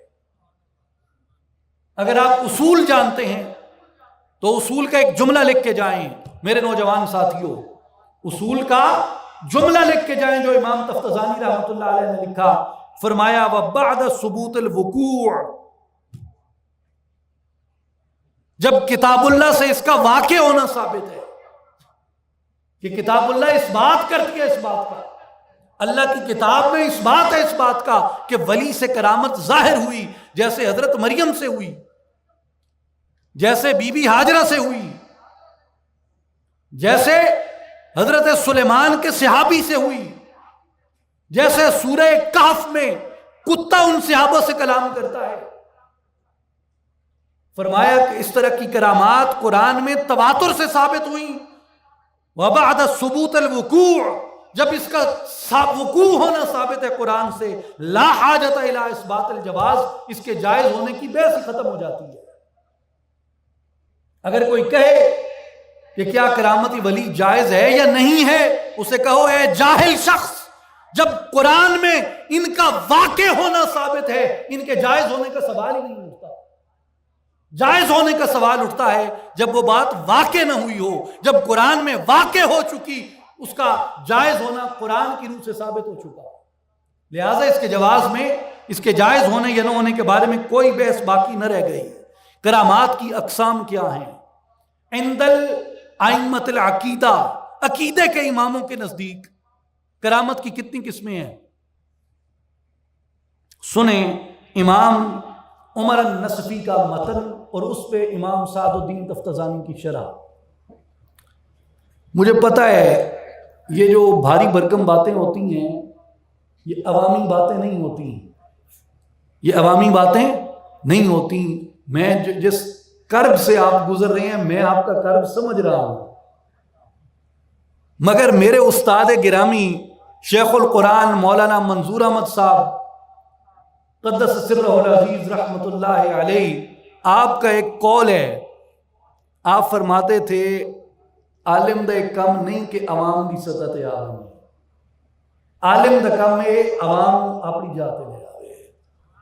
مجھے پتہ ہے عوام واقعات پسند کرتی ہے، یہ جتنے یوٹیوبی سکالر ہیں نا اور یہ ویوز دیکھنے والے، آج کل بڑا سکالر ہونے کا سب سے بڑی نشانی ہے ہاں وہ اس کے کتنے ویوز ہیں، ملین ٹپے کے کوئی نہیں، یہ باتیں نہیں ہوتی۔ میں ابھی کچھ آپ کی تسلی کے لیے عرض کر دوں کہ چند ایک واقعات بھی آئیں گے۔ لیکن ہر وقت آسانی کے پیچھے بھی نہیں جانا چاہیے. آسانیوں میں پڑھ پڑھ کے بندہ اصول سے ہٹ جاتا ہے. ادھر سے واقعہ سنا, ادھر سے واقعہ سنا. علم سیکھیں, مسئلہ سیکھیں. فضیلت الگ چیز ہے, مسئلہ الگ چیز ہے, واقعہ الگ چیز ہے. گو کہ یہ آپس میں متصل بھی ہوتے ہیں لیکن سمجھنے میں, سیکھنے میں الگ الگ ہوتے ہیں. حکایتیں سیکھنا اور بات ہوتی ہے. اسے اصول سے سیکھیں کہ یہ باتیں اصول سے کیسے بیان کی جاتی ہیں, اصول یہ باتیں کیسے سمجھاتا ہے, ائمہ اصول نے ان باتوں کی کس طرح وضاحت کی ہے, عقیدے میں یہ باتیں کیا حیثیت رکھتی ہیں. تو یہ جتنی بحث ہو رہی ہے یہ عقیدے سے, اصول سے بے خبری کی وجہ سے ہے. یہ علم کی وجہ سے نہیں ہے کہ بھئی اب علم ترقی کر گیا اور کرامت جو ہے یہ سائنسی طور پہ ثابت نہیں ہوتی. سائنس خود کہاں سے ثابت ہوتی ہے؟ سائنس کا یہ اصول نہیں ہے کہ وہ عقیدے کو ڈٹرمن کرے. اگر سائنس کبھی کسی عقیدے کو ڈٹرمن کرتی ہے, سائنس خود اپنے پرنسپل کے خلاف جاتی ہے. Science is nothing to do with believe. اگر سائنس ڈٹرمن کرے کہ عقیدے کو, تو سائنس اپنی نیچر آف جاب سے بھی ہٹ رہی ہے اور اپنے بیسک پرنسپل سے بھی ہٹ رہی ہے. یہ سائنس کا کام نہیں ہے عقیدہ ڈٹرمن کرنا. اور آج کل میٹرک کر لی, ایف اے کر لی, ایف ایس سی کر لی, سائنس پڑھ لی. وہ اکبر الہ آبادی نے کہا تھا ہم ایسی کل کتابیں قابل ضبطی سمجھتے ہیں, ہم ایسی کل کتابیں قابل ضبطی سمجھتے ہیں کہ جن کو پڑھ کے بچے باپ کو خبطی سمجھتے ہیں. نہیں, آپ کہتے ہیں جی میں نئی نسل کا بندہ ہوں اور میں تو یہ نہیں سنتا اور نہیں مانتا. بھائی کیا نئی نسل والوں کے لیے کوئی نئی کتاب اترے گی؟ اصول تو وہی ہے, اصول تو وہی ہے. آپ اگر وہ انگریزی میں ایک فریز استعمال ہوتی ہے ری انوینٹنگ دا ویل. پہیہ ایجاد ہو چکا, اسے بعد دیگر ایجاد کریں گے. اصول وضع کیے جا چکے. آپ کی عقل ان ائمہ اصول کو نہیں پہنچتی, نہ آج کے لوگوں کا تقویٰ وہاں پہنچتا ہے, نہ ان کا درک وہاں پہنچتا ہے, نہ ان کا اخلاص وہاں پہنچتا ہے, نہ ان کی محنت وہاں پہنچتی ہے. یہ دعوے کرتے ہیں یہاں پہ بڑے بڑے انسائکلوپیڈیا ہونے کا. ان کی محنتیں دیکھیں جنہوں نے یہ اصول وضع کیے تھے. ان کی دیانت پہ, ان کی صداقت پہ, ان کے اخلاص پہ, ان کی محنت پہ, ان کی گرد کو بھی آج کے لوگ نہیں پہنچ سکتے. اس لیے بڑے بڑے ذہین لوگ اٹھے جنہوں نے ٹریڈیشن سے ٹکراؤ لیا, روایت سے ٹکراؤ لیا. روایت اپنی حفاظت خود کر رہی ہے. آج تک علماء روایت کی حفاظت نہیں کر پائے. روایت خود اپنی حفاظت کر رہی ہے. اس کی وجہ کیا ہے؟ اس کی وجہ یہ نہیں ہے کہ روایت کسی اور مخلوق نے بنائی تھی. روایت بھی ہمارے جیسے انسان تھے وہ جنہوں نے بنائی تھی, مگر اپنے عقل سلیم میں, اپنے قلب مخلص میں وہ ہم سے بہت اعلیٰ و افضل تھے. بڑے بڑے ذہین سر سید جیسے لوگ اٹھے. اب میں ان کے بعد اور معاصر بہت لوگ ہیں جن کا نام لے سکتا ہوں جو روایت کے برخلاف کھڑے ہیں.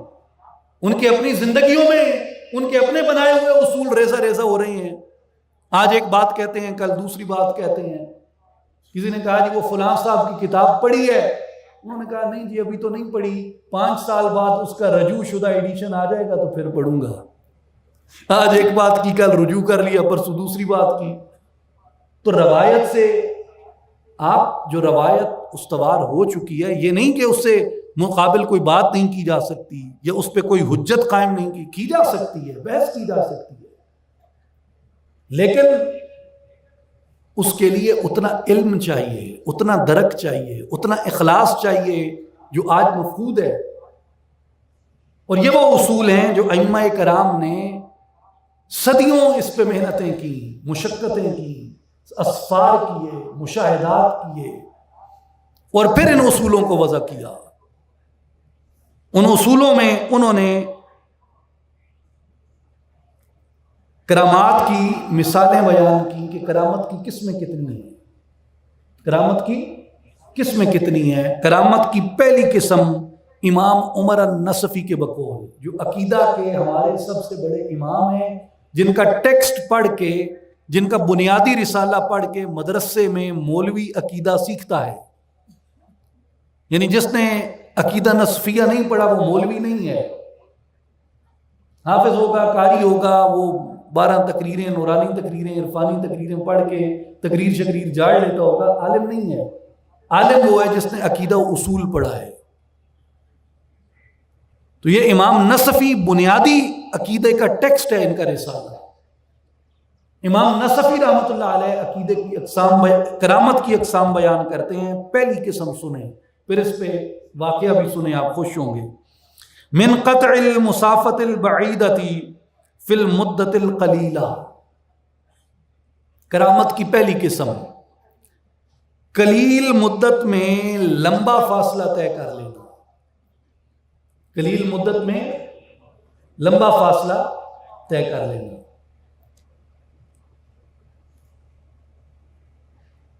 اب یہ کرامت کی ایک قسم ہے۔ اس پہ واقعہ کون سا آپ کے ذہن میں آیا؟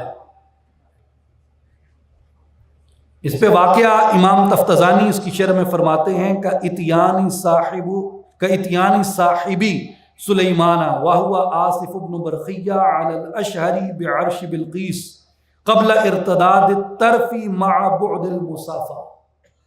فرماتے ہیں اس پہ پہلا واقعہ جو حجت ہے وہ قرآن مجید میں جو حضرت آصف بن برقیہ کا واقعہ ہے، مدت کتنی لگی؟ کتنی مدت لگی؟ پلک جھپکنے میں، پلک جھپکی، مسافت طے کر کے، وزن اٹھا کے، عرش لا کے، وہ عرش یعنی اس کا تخت لا کے سلیمان علیہ السلام کے پاس رکھ دیا۔ اس لیے کرامت کی پہلی قسم کیا ہے؟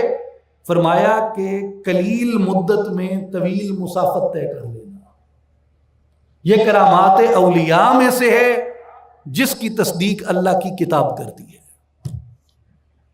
لہذا اس کا انکار نہیں کیا جا سکتا۔ اس واقعے پہ تفصیلی بات ہو چکی، آگے آئیں۔ کرامت کی دوسری قسم کون سی ہے؟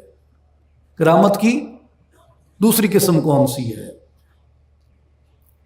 اب میرے جو ساتھی عرصے دراز سے ناچیز سے واقفیت رکھتے ہیں تھوڑی بہت، مجھے پتہ ہے وہ سارے حیران بھی بیٹھے ہوں گے، ان میں کچھ پریشان بیٹھے ہوں گے اور ان میں کچھ پشیمان بیٹھے ہوں گے کہ بھائی یہاں تو ہمیشہ بات ہوتی تھی استقامت کی، کہ کرامت کوئی چیز نہیں، مقامت کوئی چیز نہیں، استقامت اصل چیز ہے۔ ایسا ہی ہے نا؟ یہ اصول اپنی جگہ قائم ہے کہ استقامت اصل ہے، استقامت اصل ہے، مگر اس کا یہ مطلب نہیں کہ کرامت کا ابطال کیا جائے اور جو حال یہ واویلا شروع کر دیں کہ کرامت کچھ نہیں، کرامت کچھ نہیں، کرامت کچھ نہیں، اور تسخیر اڑائی جائے اکابر اولیاء اللہ کی، جن کی ولایت پہ، جن کی کرامت پہ پوری امت کا اجماع ہے، یعنی بشمول سیدنا حضرت امام ابن تیمیہ رحمۃ اللہ تعالی علیہ کے، ان کے بارے میں لوگ آج کل اس جہالت کا شکار ہیں، مذاق اڑانا، تمسخر اڑانا، اسے لائٹ لینا، تو یہ دین کے اصول میں ہیں یہ باتیں۔ تو یہ درست ہے کہ اصلاحی جماعت کبھی کرامت کی تبلیغ نہیں کرتی، یہ استقامت کی تبلیغ کرتی ہے۔ ہمارے مرشد کریم نے ہماری تربیت استقامت کے منہج پہ کی ہے، کرامت کے منہج پہ نہیں کی۔ ہم اپنے شیخ کے ارادت مند اور اپنے شیخ کے مطیع اور اپنے شیخ کے محب اس کی استقامت کی وجہ سے ہیں، کرامت کی وجہ سے نہیں ہے۔ لیکن اس کا یہ مطلب نہیں ہے کہ اس سے کبھی کرامت سرزد نہیں ہوئی۔ کرامات ہوتی ہے سرزد، مگر ہم اسے عوامی حجت کے لیے پیش نہیں کرتے، عوام کی حجت کے لیے استقامت ہے۔ محفوظ ترین راستہ کرامت نہیں، محفوظ ترین راستہ استقامت ہے، مگر اس کے باوجود بھی کرامت اپنی جگہ اپنی ایک حقیقت رکھتی ہے۔ کرامت کی دوسری قسم وَظُهُورُ الطَّعَامِ وَالشَّرَابِ وَاللِّبَاسِ عِنْدَ الْحَاجَةِ، کہ جب ضرورت پڑے، ضرورت کے وقت کھاون دی شیئیں آپے آ ونجن، پیون دی شیئیں آپے آ ونجن، پاون واسطے لباسی آپے آ ونجن۔ یہ کون بیان کر رہا ہے؟ امام عقیدہ امام عمر النصفی رحمۃ اللہ تعالیٰ علیہ، کہ یہ کرامت کی دوسری قسم ہے۔ وَظُهُورُ یعنی ظاہر ہونا، الطعام کھانے کا، والشرابی پینے کا، واللباسی لباس کا، عند الحاجت جس وقت ضرورت پڑے۔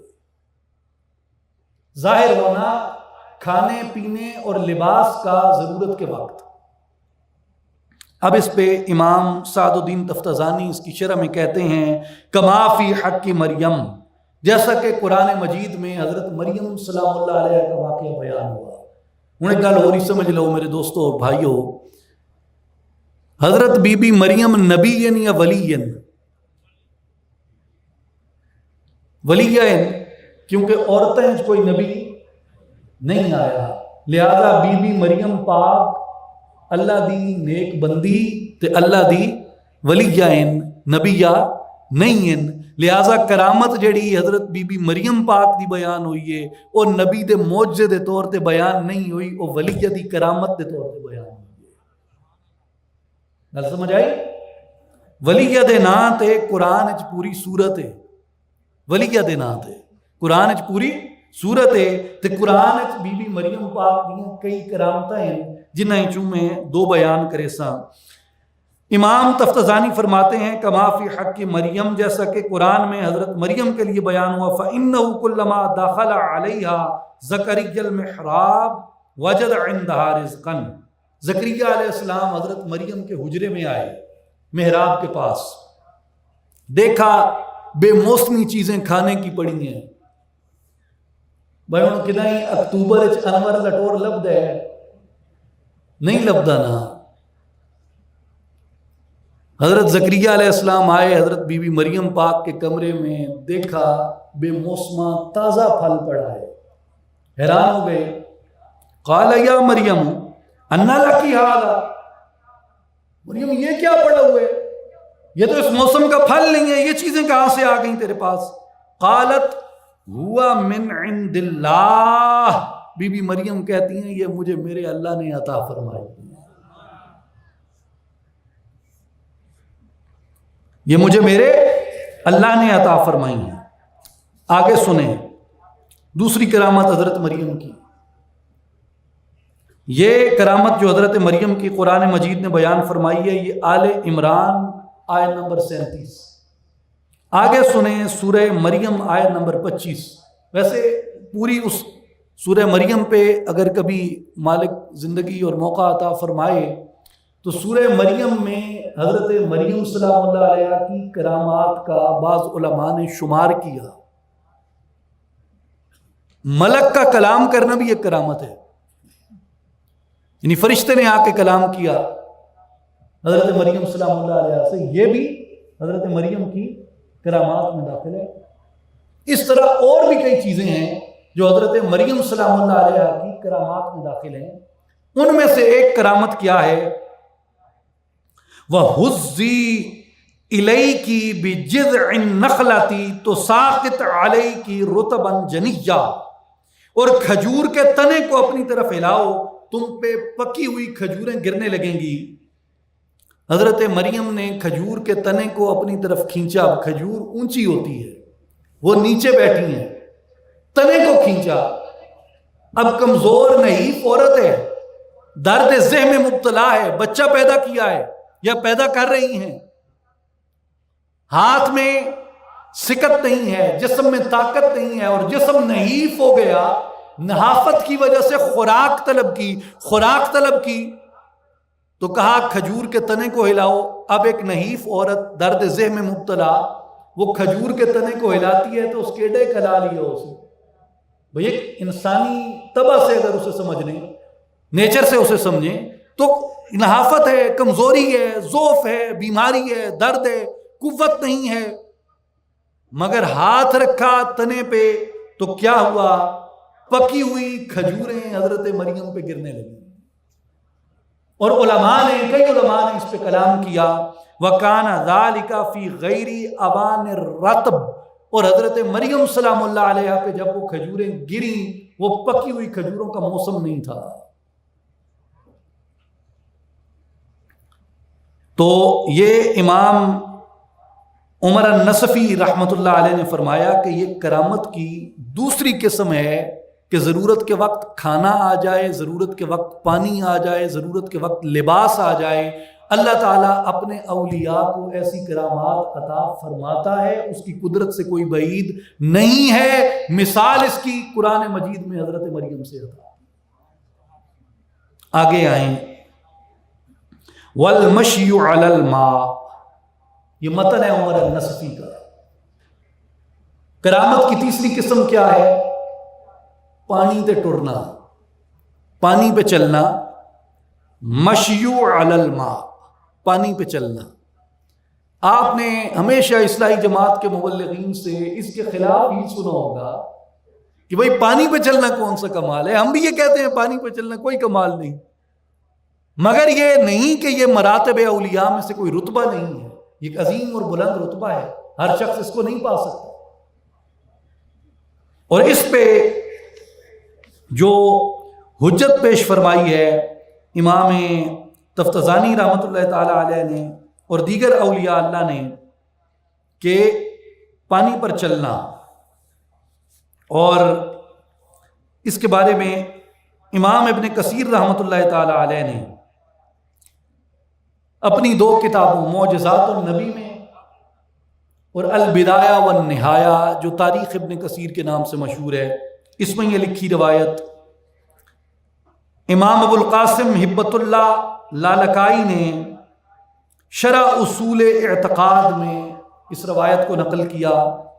احمد ابن حنبل نے کتاب الزہد میں اس کو نقل کیا، اور امام ابو بکر بیہقی نے دلائل النبوہ میں اسے نقل کیا، اور شارح مسلم ابو زکریا یحییٰ بن شرف النووی نے بستان العارفین میں اس روایت کو نقل کیا، اور ابو نعیم الاصبہانی نے حلیت الاولیاء میں اس روایت کو نقل کیا. ان حمید بن ہلال او غیرہ ان ابا مسلم الخولانی مر بدجلہ. حمید بن ہلال اور ان کے علاوہ لوگوں سے روایت ہے کہ ابو مسلم خولانی ایک مرتبہ دجلہ کے قریب سے گزرے. وَهِيَ تَرْمِي بِالْخَشَبِ مِن مَدِّهَا، اور دریائے دجلہ طغیانی میں تھا، اتنی طغیانی کہ اس کی لہریں اس پہ تیرنے والے تنکوں کو، لکڑیوں کو اپنے سے باہر پھینک رہی تھیں. فَمَشَىٰ عَلَى الْمَاءِ، ابو مسلم خولانی آئے اور کوئی دقت دیکھے بغیر، کوئی کشتی لیے بغیر پانی کی سطح پہ چلنا شروع کر دیا. پانی کی سطح پہ چلنا شروع کر دیا.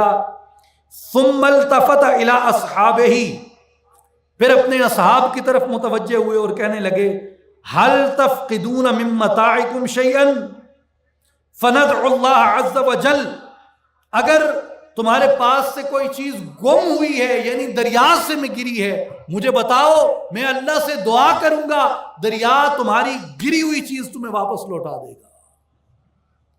امام عمر النصفی رحمۃ اللہ علیہ فرماتے ہیں پانی پہ اس طرح چلنا یہ بھی اولیاء کی کرامات برحق میں سے ایک کرامت ہے.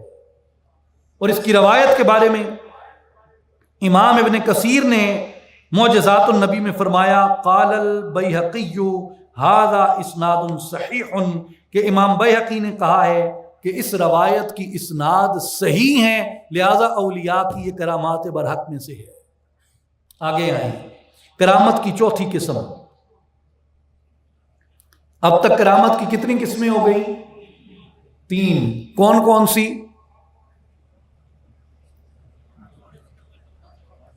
جی بولیے، میں آپ نہیں پڑھی. کم وقت میں زیادہ فاصلہ طے کرنا، اور کرامت کی دوسری مثال ضرورت کے ٹائم پہ کھانے پینے اور لباس کی اشیاء کا ظاہر ہو جانا. کرامت کی تیسری قسم پانی پہ چلنا. امام عقیدہ کے نزدیک کرامت کی چوتھی قسم ہے وَالطَّيْرَانُ فِي الْهَوَىٰ، ہوا میں اڑنا. ہوا میں اڑنا، یہ کرامت کی چوتھی قسم ہے۔ اس کے بارے میں بیان فرماتے ہیں امام تفتزانی نے کہا، اور آگے جو انہوں نے حدیث پاک نقل کی ہے اس حدیث کو امام ترمذی رحمۃ اللہ تعالی علیہ نے جامع الاصول فی احادیث الرسول میں ابن اسیر نے بیان کیا، اور مشکات شریف میں یہ حدیث آئی۔ 3 حوالے میں عرض کر رہا ہوں، مشکات شریف، جامع الاصول اور سنن الترمذی، ان تینوں میں یہ حدیث پاک آئی ہے کہ کما نقل عن جعفر ابن ابی طالب و لقمان السرخسی وغیرہما، انہوں نے بیان کیا جیسا کہ جعفر بن ابی طالب رضی اللہ تعالی عنہ، جو سیدنا امیر المؤمنین علی ابن ابی طالب رضی اللہ تعالی عنہ کے بھائی تھے، معرکہ موتہ میں شہید ہوئے، اور جن کے بارے میں رسول اللہ صلی اللہ علیہ وآلہ وسلم نے یہ ارشاد فرمایا، رأیت جعفر یطیر فی الجنت مع الملائکہ، حضرت جعفر طیار رضی اللہ تعالی عنہ کو فرشتوں نے جنت میں پروں کے ساتھ پرواز کرتے ہوئے دیکھا۔ اور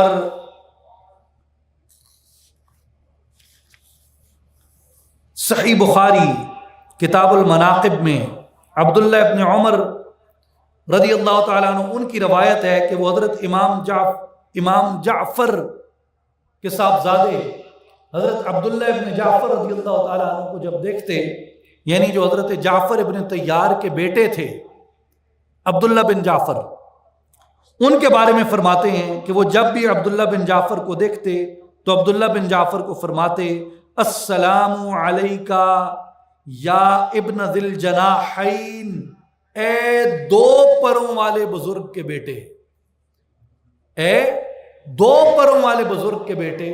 تو اس سے امام تفتزانی نے اس کرامت کے اوپر یہ حجت قائم کی کہ اگر اولیاء پرواز کرتے ہیں ہوا کے اندر تو یہ حدیث صحیح سے ثابت ہے، اللہ تعالیٰ اپنے اولیاء کی ارواح کو یہ قدرت عطا کرتا ہے، وہ چاہے تو جنت میں پرواز کریں، چاہے تو دنیا میں پرواز کریں۔ کرامت کی 5ویں مثال امام عقیدہ امام عمر النصفی رحمۃ اللہ علیہ کے نزدیک، وَكَلَامُ الْجَمَادِ وَالْعَجْمَا، کلام الجمادی والعجما، کہ جماد سے کلام کرنا۔ جماد میں کیا چیزیں آتی ہیں؟ پتھر، لکڑی، یہ جمادات ہیں، جامد اشیاء ہیں۔ والعجما، اور جانوروں سے کلام کرنا۔ اس کے اوپر حدیث صحیح ہے صحیح بخاری میں، صحیح بخاری کتاب المناقب، صحابہ بیان فرماتے ہیں کہ ہم رسول اللہ صلی اللہ علیہ وآلہ وسلم کے ساتھ سفر میں تھے، ایک جگہ پہ پانی ختم ہو گیا، صحابہ حاضر ہوئے، یا رسول اللہ صلی اللہ علیہ وسلم پانی ختم ہو گیا ہے۔ حضور نے فرمایا چند گھونٹ پانی لے کے آؤ، جو بچ گیا ہے چند گھونٹ پانی لے کے آؤ۔ صحابہ گئے، تھوڑا سا پانی بچا ہوا تھا، وہ پانی لے آئے۔ رسول اللہ صلی اللہ علیہ وآلہ وسلم نے اپنا دست مبارک پانی میں رکھا، جیسے ہی اپنا ہاتھ پانی میں رکھا تو آپ کے ہاتھ کی برکت تھی، فَلَقَدْ رَأَيْتُ الْمَاءَ يَنْبُعُ مِنْ بَيْنِ أَصَابِعِ رسول اللہ صلی اللہ علیہ وآلہ وسلم، فرماتے ہیں کہ حضور کے مبارک ہاتھوں سے پانی کا چشمہ ابل پڑا۔ پھر ہم نے وہاں کھایا پیا، جب کھایا پیا، وَلَقَدْ كُنَّا نَسْمَعُ تَسْبِيحَ الطَّعَامِ وَهُوَ يُؤْكَلُ، ہم جب وہاں کھا رہے تھے اور پی رہے تھے تو جو طعام تھا وہ ہمارے سامنے خدا کی تسبیح بیان کر رہا تھا۔ یہ کون بیان کر رہے ہیں؟ حضور کے صحابہ بیان کر رہے ہیں۔ کیا کہ جو کھایا ہم نے طعام، روٹی کس چیز میں آئے گی؟ روٹی پرندہ ہے، کیوں بھائی؟ گھوڑا ہے کہ اسے آپ حیوانات میں گنے، نباتات میں بھی نہیں ہے، جمادات میں ہے، وہ جامد ایک چیز بن گئی، گندھی ہوئی چیز ہے، رزق میں آ گئی.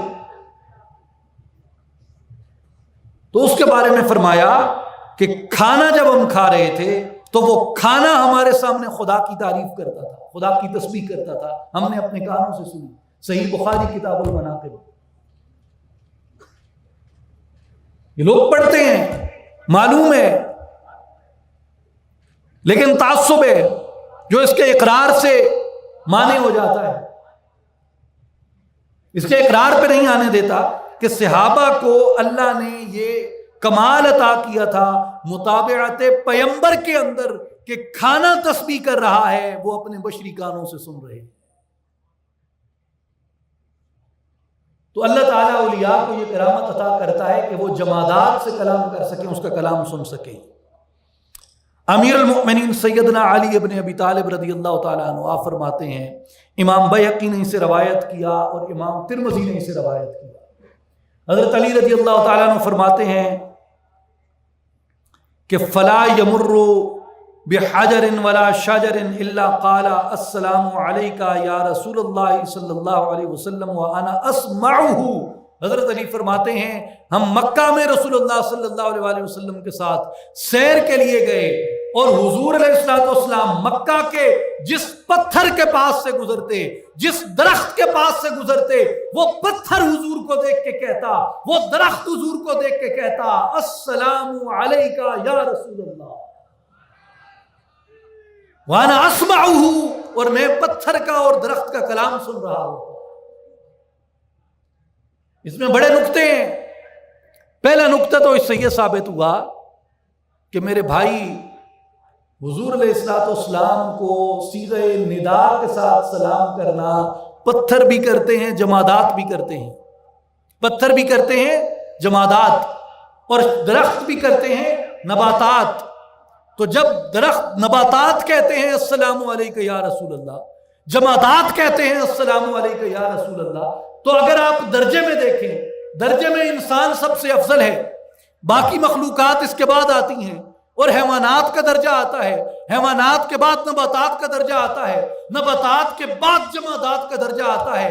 یعنی اگر درجے میں دیکھیں انسان افضل ترین اشیاء میں آ جاتا ہے، جامد چیزیں کم ترین درجے کے اندر آ جاتی ہیں. جب کم ترین درجے کی اشیاء بھی رسول اللہ کو صیغہ ندا سے سلام کرتی ہیں السلام علیک یا رسول اللہ، ارے تو تو مومن ہے، تو تو انسان ہے، تو تو اشرف المخلوق ہے، تو بھی حضور کی محبت میں پکار اٹھا کر السلام علیک یا رسول اللہ. خدا نے تجھے درختوں سے افضل پیدا کیا.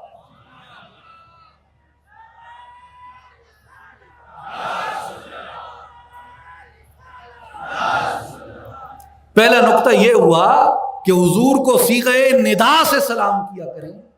اس میں تحقیر نہیں، اس میں بندہ اپنے درجے میں ترقی کر جاتا ہے. دوسری بات اس سے یہ معلوم ہوئی کہ شجر اور حجر بے جان نہیں ہیں. شجر اور حجر بے جان نہیں ہے. آپ پتھر کے پاس سے گزرتے ہیں، آپ سمجھتے ہیں پتھر بے جان ہے، بول نہیں سکتا، سن نہیں سکتا. اللہ نے پتھر کے اندر بھی شعور رکھا. پتھر کو معلوم ہے میرے پاس سے نبی گزر رہا ہے. دوسری بات کہ پتھر اور درخت بے جان نہیں ہے. تیسری بات کیا ہوئی؟ تیسری بات اس سے یہ معلوم ہوئی کہ مخلوقات کو اللہ نے، سنیں توجہ طلب بات ہے، چاہے درخت ہوں، چاہے پتھر ہوں، گو تھی، ہرنی تھی، چڑیا تھی، شیر تھا، اونٹ تھا، گدھے تھے، گھوڑے تھے، ان سب کو اللہ نے یہ ادراک عطا فرمایا تھا کہ یہ تاجدار کائنات جا رہا ہے. کہا شیخ سعدی نے کیسا درست، تو اصل وجود آمدی از نخست.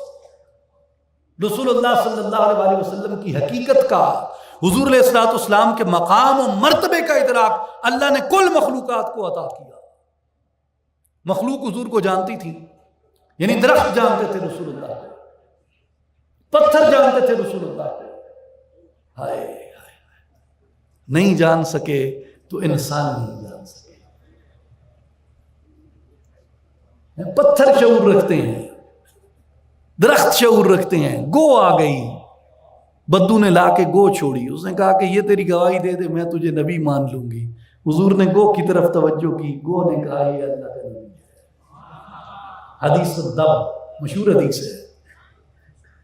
خیبر میں جب غزوہ خیبر ہوا, رسول اللہ صلی اللہ علیہ وسلم نے خیبر فتح فرمایا, ایک گدھے نے رسول اللہ سے کلام کیا. امام ابن کثیر نے معجزات النبی میں بیان کیا ہے, گدھے نے رسول اللہ سے کلام کیا. اس نے کہا یا رسول اللہ عرض ہے. فرمایا بتاؤ. کہتا ہے یا رسول اللہ میری نسل میں, میرے اجداد میں 70 گدھے ایسے گزرے ہیں جن پہ مختلف انبیاء نے سواری کی. میری نسل میں 70 گدھے ایسے گزرے جن پہ کسی نہ کسی نبی نے سواری کی, اور یا رسول اللہ میں اپنی ان اجداد کی نسل میں آخری ہوں, میرے بعد میری اولاد نہیں ہے, اور یا رسول اللہ آپ کے بعد کوئی نبی نہیں ہے, آپ مجھے اپنی غلامی میں قبول کر لیں, مجھ پہ سواری فرمایا کریں, مجھ پہ سواری فرمایا کریں. اب گدھے کو بھی شعور ہے کہ یہ خاتم النبیین ہے.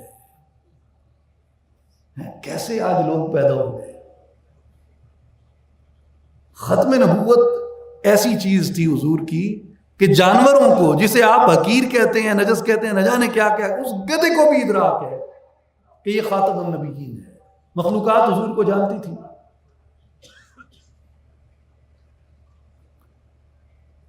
یہ 3 نقطے اس حدیث کے. پہلا نقطہ کہ افضل ترین طریقہ حضور کو سلام کرنے کا یہ ہے کہ جب حضور سے حضوری کی کیفیت نصیب ہو تو پڑھو السلام علیکہ یا رسول اللہ. دوسری بات اس سے یہ معلوم ہوئی کہ پتھر اور درخت بے جان نہیں ہے. تیسری بات اس سے یہ معلوم ہوئی کہ مخلوقات کو حضور علیہ السلام کے مقام و مرتبے کا اللہ نے ادراک عطا کیا.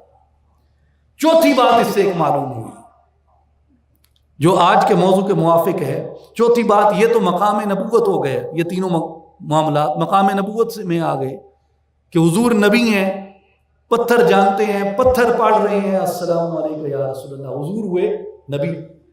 یہ حدیث کون روایت کرتے ہیں؟ مولا علی, سیدنا علی رضی اللہ تعالیٰ عنہ. حضرت علی نبی نہیں ہیں, حضرت علی ولی ہیں, امام الاولیاء ہیں, امام المتقین ہیں, سلطان ولایت ہیں. ولایت کا دروازہ مولا علی رضی اللہ تعالیٰ عنہ پہ کھلا. اب پتھر بول رہا ہے, درخت بول رہا ہے, حضور پہ سلام بھیج رہا ہے. بظاہر درخت کی زبان نہیں, بظاہر پتھر کی زبان نہیں, لہذا جہاں مقام نبوت پہ سلام ہے کہ جسے دیکھ کے پتھر اور درخت بھی سلام پڑھتے ہیں, وہاں مقام ولایت کو بھی سلام ہے جو پتھروں اور درختوں کی زبان کو بھی سمجھ سکتا ہے. جو پتھروں اور درختوں کی, حجر و شجر کی زبان کو مولا علی کے گوش ولایت سمجھتے ہیں کہ یہ رسول اللہ پہ سلام پڑھ رہے ہیں. اس لیے امام نصفی رحمت اللہ تعالی علیہ نے یہ بیان فرمایا کہ کرامت کی 5ویں قسم یہ ہے کہ جمادات اور جانوروں کے ساتھ اولیاء اللہ کلام کر سکتے ہیں. جانور کا کلام کرنا صحیح بخاری, صحیح مسلم متفق علیہ حدیث ہے. حضرت ابو ہریرہ رضی اللہ تعالیٰ عنہ بیان فرماتے ہیں, صحیح بخاری کتاب المناقب, صحیح مسلم کتاب فضائل الصحابہ. ابو ہریرہ روایت کرتے ہیں بینما رجل یسوق بقرۃ لہو قد حمل علیہا, ایک شخص اپنی گائے پہ بوجھ لاد کے آ رہا تھا, اپنی گائے پہ بوجھ لاد کے آ رہا تھا. التفتت الیہ البقرہ, گائے نے مڑ کے اس کی طرف دیکھا. فقالت, گائے نے اسے کہا انی لم اخلق لہذا ولکنی انما خلقت للحرث. اس گائے نے کہا اے شخص, اللہ نے مجھے اس کام کے لیے پیدا نہیں کیا کہ میں تیرا لادا ہوا بوجھ اٹھاؤں, اللہ نے مجھے تیری کھیتی باڑی کے لیے پیدا کیا ہے. فقال الناس سبحان اللہ تعجبا وفزعا، لوگوں نے تعجب کیا، لوگ خوف زدہ ہوئے صحابہ دیکھ کے کہ گائے نے کلام کیا ہے، اور انہوں نے کہا بقرۃ تکلموا، کیا گائے نے کلام کیا؟ فقال رسول اللہ فإنی أؤمن به وأبو بکر وعمر، حضور نے فرمایا میں ایمان لایا اس بات پہ کہ گائے نے کلام کیا اور اسے ابو بکر اور عمر نے بھی سنا ہے. یہ صحیح بخاری مسلم کے متفق علیہ حدیث ہے. اس لیے امام عمر النصفی کہتے ہیں کہ اولیاء کو اللہ نے یہ صلاحیت عطا کی ہے، وہ پتھر کا کلام بھی سن سکتے ہیں، وہ جانوروں کا کلام بھی سن سکتے ہیں. اور اس کے اوپر تعجب نہیں ہونا چاہیے. سورہ کہف میں اللہ تبارک و تعالیٰ نے واقعہ بیان کیا جہاں کتا اولیاء سے ہم کلام ہوتا ہے. ایک جانور ہے، ایک سگ ہے، مگر اصحاب کہف سے ہم کلام ہوتا ہے. تو ایک سگ کے اندر ہم کلامی اولیاء کے ساتھ، یہ قرآن مجید سے ثابت ہے. لہٰذا کسی ولی کی ایسی کرامت سنو جس میں جانوروں سے کلام بتایا جائے، جس میں پتھروں سے کلام بتایا جائے، تو اس کا انکار کرنے والا ایسا جاہل ہے جس نے نہ قرآن پڑھا، نہ بخاری پڑھی، نہ مسلم پڑھی. اگر وہ انکار کرتا ہے تو پھر اس سے پوچھو بخاری کے بارے میں تیری کیا رائے ہے، مسلم کے بارے میں تیری کیا رائے ہے، اور کتاب اللہ کے بارے میں تیری کیا رائے ہے. اگر کوئی شخص اولیاء کی ایسی کرامت کا مذاق اڑائے. اس کے بعد کرامت کی 7ویں مثال امام عمر النصفی کے بقول وَانْدِفَاعُ الْمُتَوَجِّهِ مِنَ الْبَلَاءِ وَكِفَایَةِ الْمُهِمِّ عَنِ الْأَعْدَاءِ وَغَيْرِ ذَلِكَ مِنَ الْأَشْيَاءِ. یہ عقیدہ نصفیہ کی عبارت ہے. اس میں فرمایا اور پیش آنے والی مصیبت کا دور ہونا. کسی پہ مصیبت آ پڑی، کسی پہ مصیبت آ پڑی، فرمایا اولیاء کو اللہ نے یہ کرامت عطا کی ہے کہ وَانْدِفَاعُ الْمُتَوَجِّهِ مِنَ الْبَلَاءِ، وہ مصیبتوں کو دور کر دیتے ہیں، مصیبتوں کو دور کر دیتے ہیں.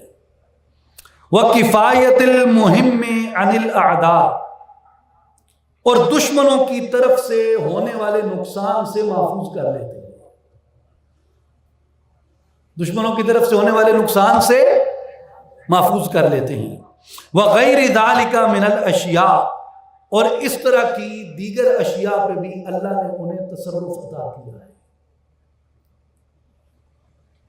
کہتے ہیں جی مشکل کشا اللہ کی صفت ہے، بندہ کیسے مشکل کشا ہو گیا؟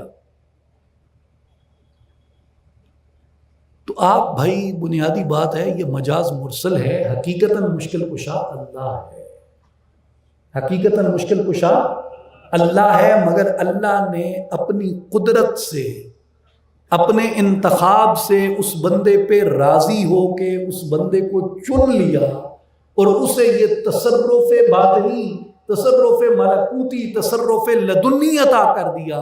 وہ اس بات پہ اللہ کی قدرت سے اس بات پہ قادر ہوا کہ لوگوں کو اگر مصیبت لاحق ہو جائے تو انہیں مصیبت سے بچا لیتا ہے. دشمن غالب آنے لگے ان پہ تو وہ دشمنوں سے ان کو محفوظ کر دیتا ہے. اس پہ جو حجت قائم کی ہے امام سعد الدین تفتزانی رحمۃ اللہ علیہ نے، وہ حدیث عمر ہے جو حضرت ساریہ کا واقعہ ہے نہاوند کا، جسے امام بیہقی نے الاعتقاد میں، امام ابو نعیم الاصبہانی نے دلائل النبوہ میں، امام ابن حجر عسقلانی رحمۃ اللہ علیہ نے الاصابہ فی تمییز الصحابہ میں اسے بیان کیا، اور صاحب مشکات نے اسے مشکات شریف میں روایت کیا. جو میں الفاظ آپ سے روایت کر رہا ہوں امام سعد الدین تفتزانی کے جو الفاظ ہیں وہ مختصر ہیں، جو پوری روایت ہے مشکات شریف کی وہ میں آپ سے عرض کر رہا ہوں اختصار سے. حضرت عمر رضی اللہ تعالیٰ عنہ مدینہ میں ممبر پہ خطبہ دے رہے تھے. خطبہ دیتے دیتے اچانک اونچا پکارا، یا ساری الجبل۔ مدینہ میں خطبہ دے رہے ہیں، ساریہ کہیں جنگ لڑ رہی ہیں، وہاں سے کہتے ہیں یا ساری الجبل، اے ساریہ پہاڑ کی اوٹ میں ہو جاؤ۔ کچھ دنوں بعد لشکر سے ایک قاصد آیا، اس نے آ کے کہا کہ امیر المومنین، ہمارا دشمن سے مقابلہ تھا، فہزمونا، دشمن نے ہمیں شکست دے دی، فَإِذَا بِصَائِحٍ يَصِيحُ، ایک پکارنے والے کی پکار ہم نے سنی، یا ساری الجبل، اے ساریہ پہاڑ کی اوٹ میں ہو جا۔ فَأَسْنَدْنَا ظُهُورَنَا إِلَى الْجَبَلِ، پس ہم نے اپنی پشتیں پہاڑ کی طرف کر لیں۔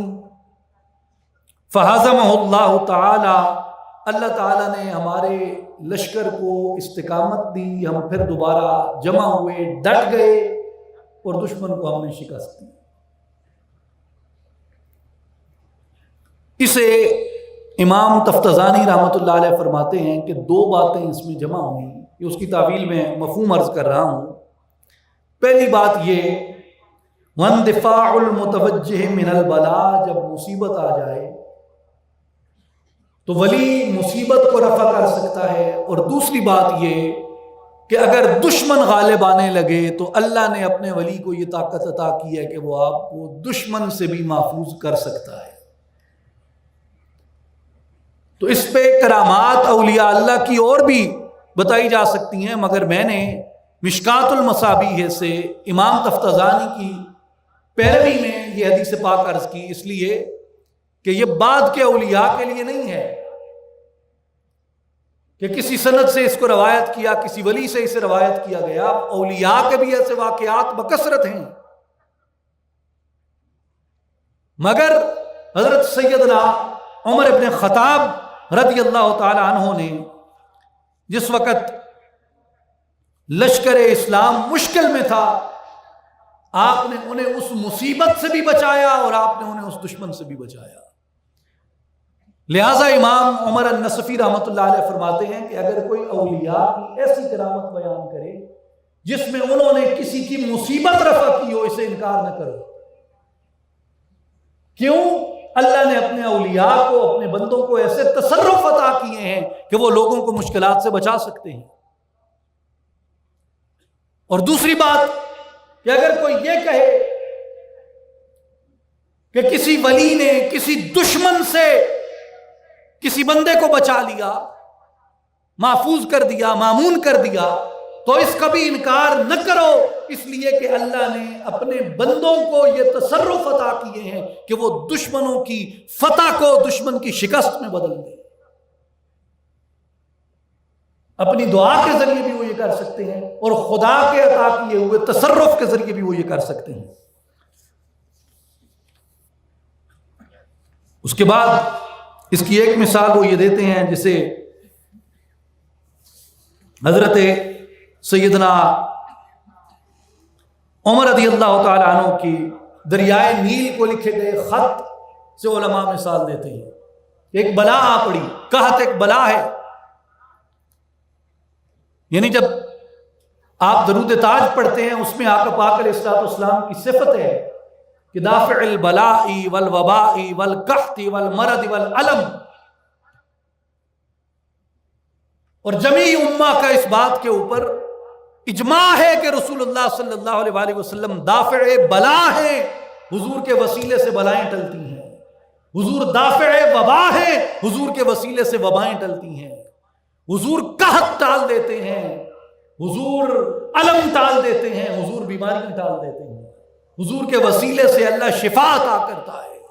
عمر النصفی کہتے ہیں لوگوں یاد رکھو اللہ تعالیٰ نے اپنے محبوب علیہ السلام کی امت کے اولیاء کو بھی یہ تصرف عطا کیا کہ وہ بلائیں ٹال دیتے ہیں، وہ وبائیں ٹال دیتے ہیں، وہ قحط ٹال دیتے ہیں، وہ بلا ٹال دیتے ہیں، وہ بیماری ٹال دیتے ہیں۔ جب مصر میں قحط آیا تو لوگوں نے وہاں ہیومن سیکریفائس کی ایک رسم تھی، یعنی انسانی قربانی، انسانوں کو قربان کرتے تھے۔ جیسے یہاں ہندوستان میں بھی یہ عام تھا کہ وہ دیوی دیوتاؤں پہ چڑھاوا انسانی چڑھاتے تھے۔ تو وہاں سے حضرت عمر کو خط آیا کہ لوگوں میں یہ رسم ہے کہ جب دریائے نیل خشک ہوتا ہے، نعرہ رسالت، نعرہ خلافت،